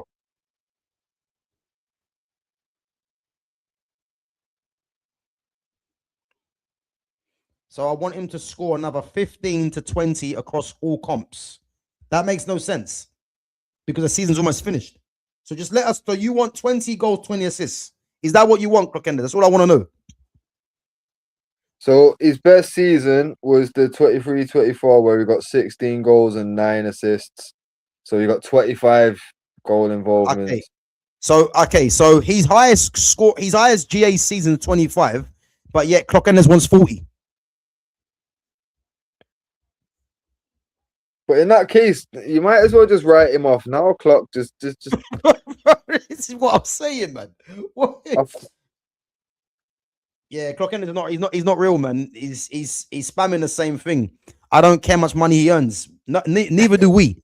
But I'm just telling you just now, yeah. What do you want from him next season? You've said 40 GA. Yeah, we're gonna run with 40. So guys, in the chat, everyone's seen it, yeah.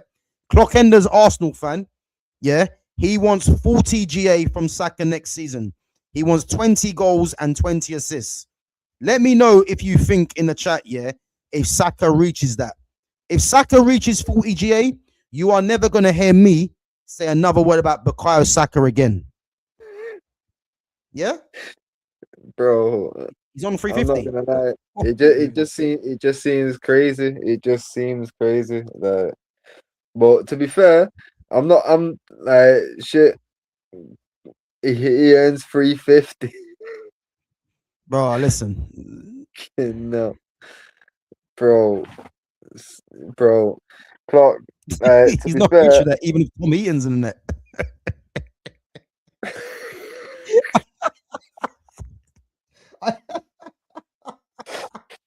Listen, his highest is 25. Why is Clockenders doing this to himself? 40 GA. Clock. Did Ronaldo get 40 GA? Fucking in this Premier League. You got 42. You got 42 in it. You had a season where you got 42 in all comps stuff and that in it. But that's what Clock's saying, all comps in it. So he wants 40 in all comps now. Okay, so you're moving the goalposts. I understand. Okay, I get it. So you want 40 GA in all comps. I'm cool with that. I mean, has he ever done that before? I'm just checking now, one sec. Bro, don't check. I'll tell you right now, he hasn't. I'm telling you now, he hasn't. He's not even hit 30. So I don't know what we're doing there.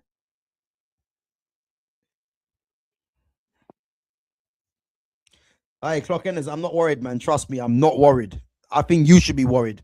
Because come the end of the season, man, we're going to see tears. No, well, that season with the 16 and 9 in the league, in total, he had 20 and 14.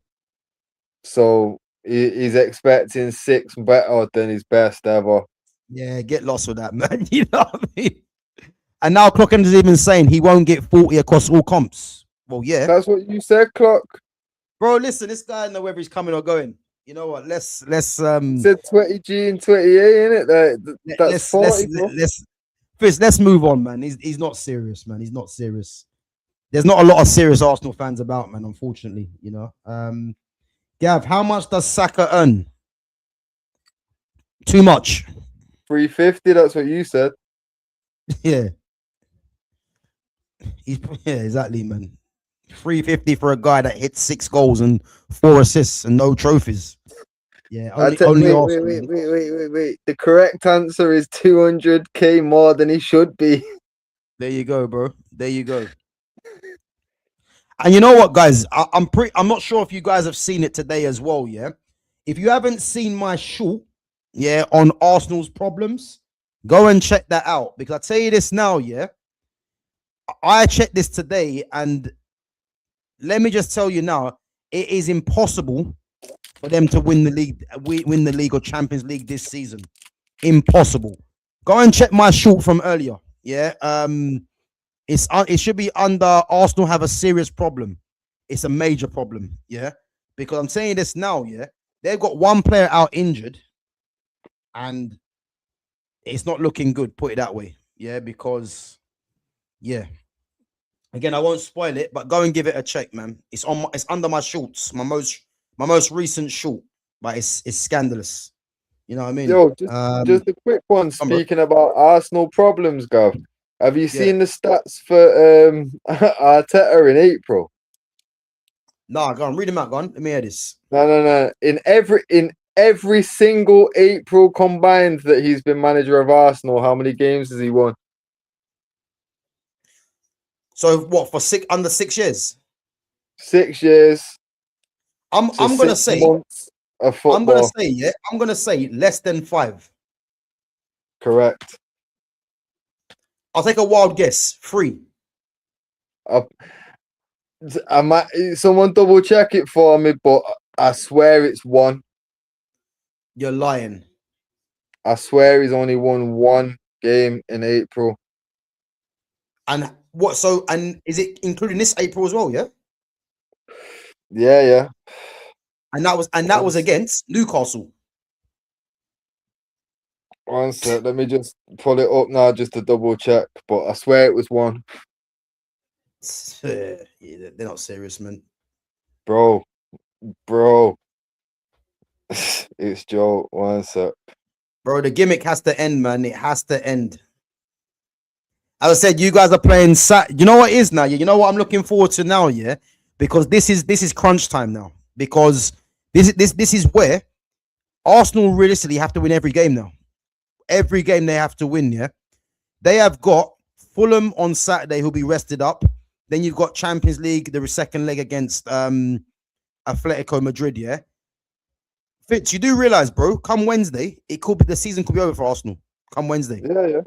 Yeah. It could be all over. I'm telling you, it could be all over. Because if they don't beat Fulham, yeah, and lose to Atletico, the season's done.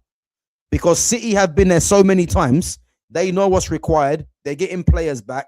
They're getting players that are leaving, so they want to send them out on a high. And the season could be done by Wednesday.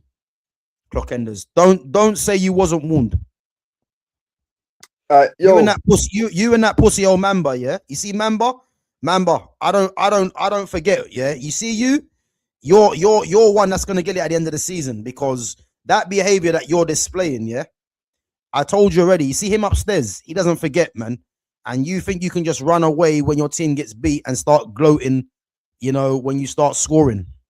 Yeah, listen, we've clocked you a long time ago, mate. I'll tell you that now. I can't find the thing, so that I don't know. I might be incorrect on that. Someone might have to correct me on that. But like I said, I can't find the thing where I saw it. No, but I swear it was 1. But yeah, if I'm wrong, someone correct me in it. So 1 win in April, yeah. I swear, bro, fucking ridiculous. But that, to be fair though, you see with fucking like Arsenal, like I don't know half of the time whether these like Clock and Loomy, I don't know whether they're serious or winding us up, because half the time they're serious on shit, but then they'll just start fucking with us for the fun of it. So nah, bro, what it is with them, yeah. I've like, as I said, man, come the end of the season, we'll see, yeah. They know deep down the pressure's on, innit? You know, and they have to hope Arteta does something, because when he fails, yeah, like humble pie time, because they're gonna have nowhere to hide. As long as they keep hanging in there, the gimmick keeps continuing. It's like he's saying it's a gimmick, because as soon as they get knocked out of the Champions League, the gimmick stops, because now you got one trophy after saying quadruple. No, I See hear what I it. mean? I hear it.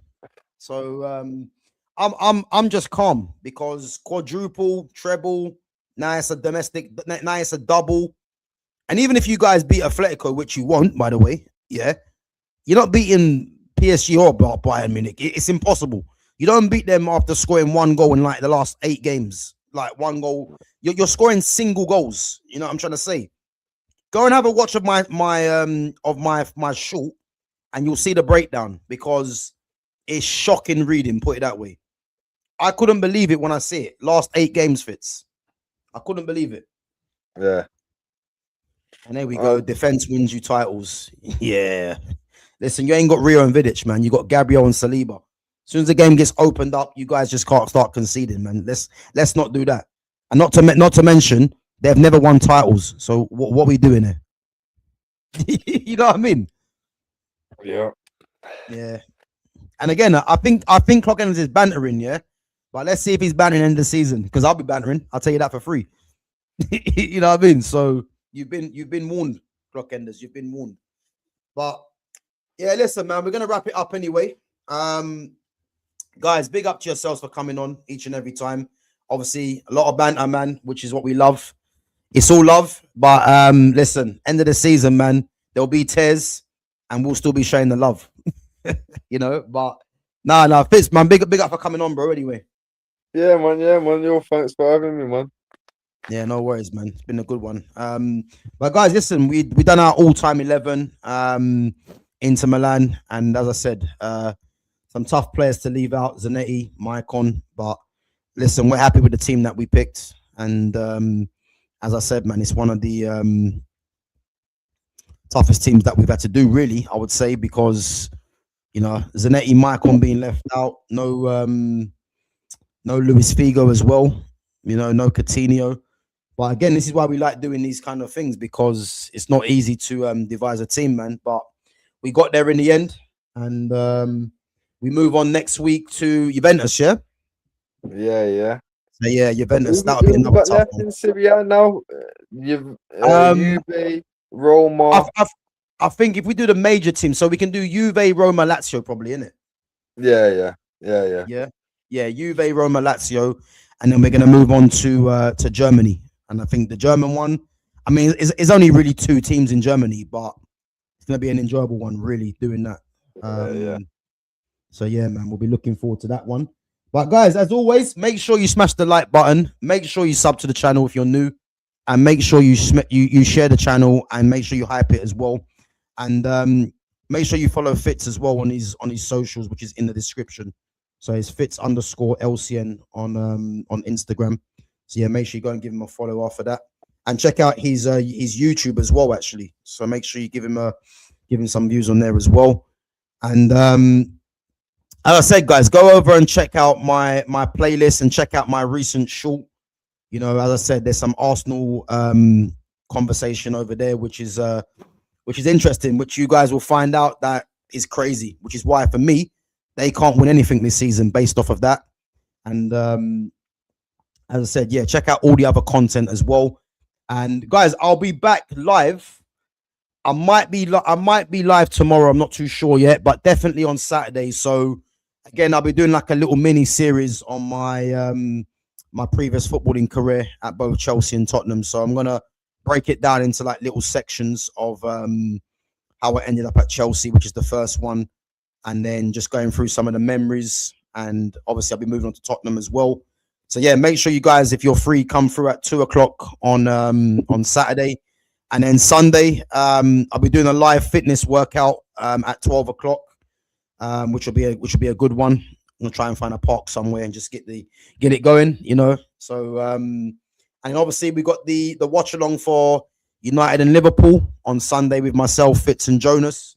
Obviously, Jonas is a Liverpool fan, so yeah, man. Let's hope we get the points secure Champions League for real, and obviously put Liverpool in more pain, and obviously we have more laughing as well. And then we can start looking at this summer seriously, man, with Champions League football, and we can see what we do next season and do what we do in the summer, man. So yeah, some content coming around, guys, as well. So, and obviously the World Cup in the summer as well. So yeah, man, looking forward to it. So yeah, make sure you guys keep coming through and supporting the channel. And as I say, yeah, it's much appreciated, you guys coming through each and every time. And as I said, yeah, if I'm not live tomorrow, guys, I'll definitely be live on Saturday, but there might be some things dropping anyway. So there might be some uploads, some shorts coming out tomorrow anyway if I'm not live. But just keep an eye, as always, on my notifications to see when I go live. But other than that, big up to yourselves each and every time, and we'll see you guys next week for the next one, which will be on Juventus. Probably doing 05-17 again on that as well. So yeah, big up to yourselves each and every time. And yeah, we'll catch you guys in a bit. Fitz, big up, bro. Yeah, man. Bless, brother. Later, man. Later.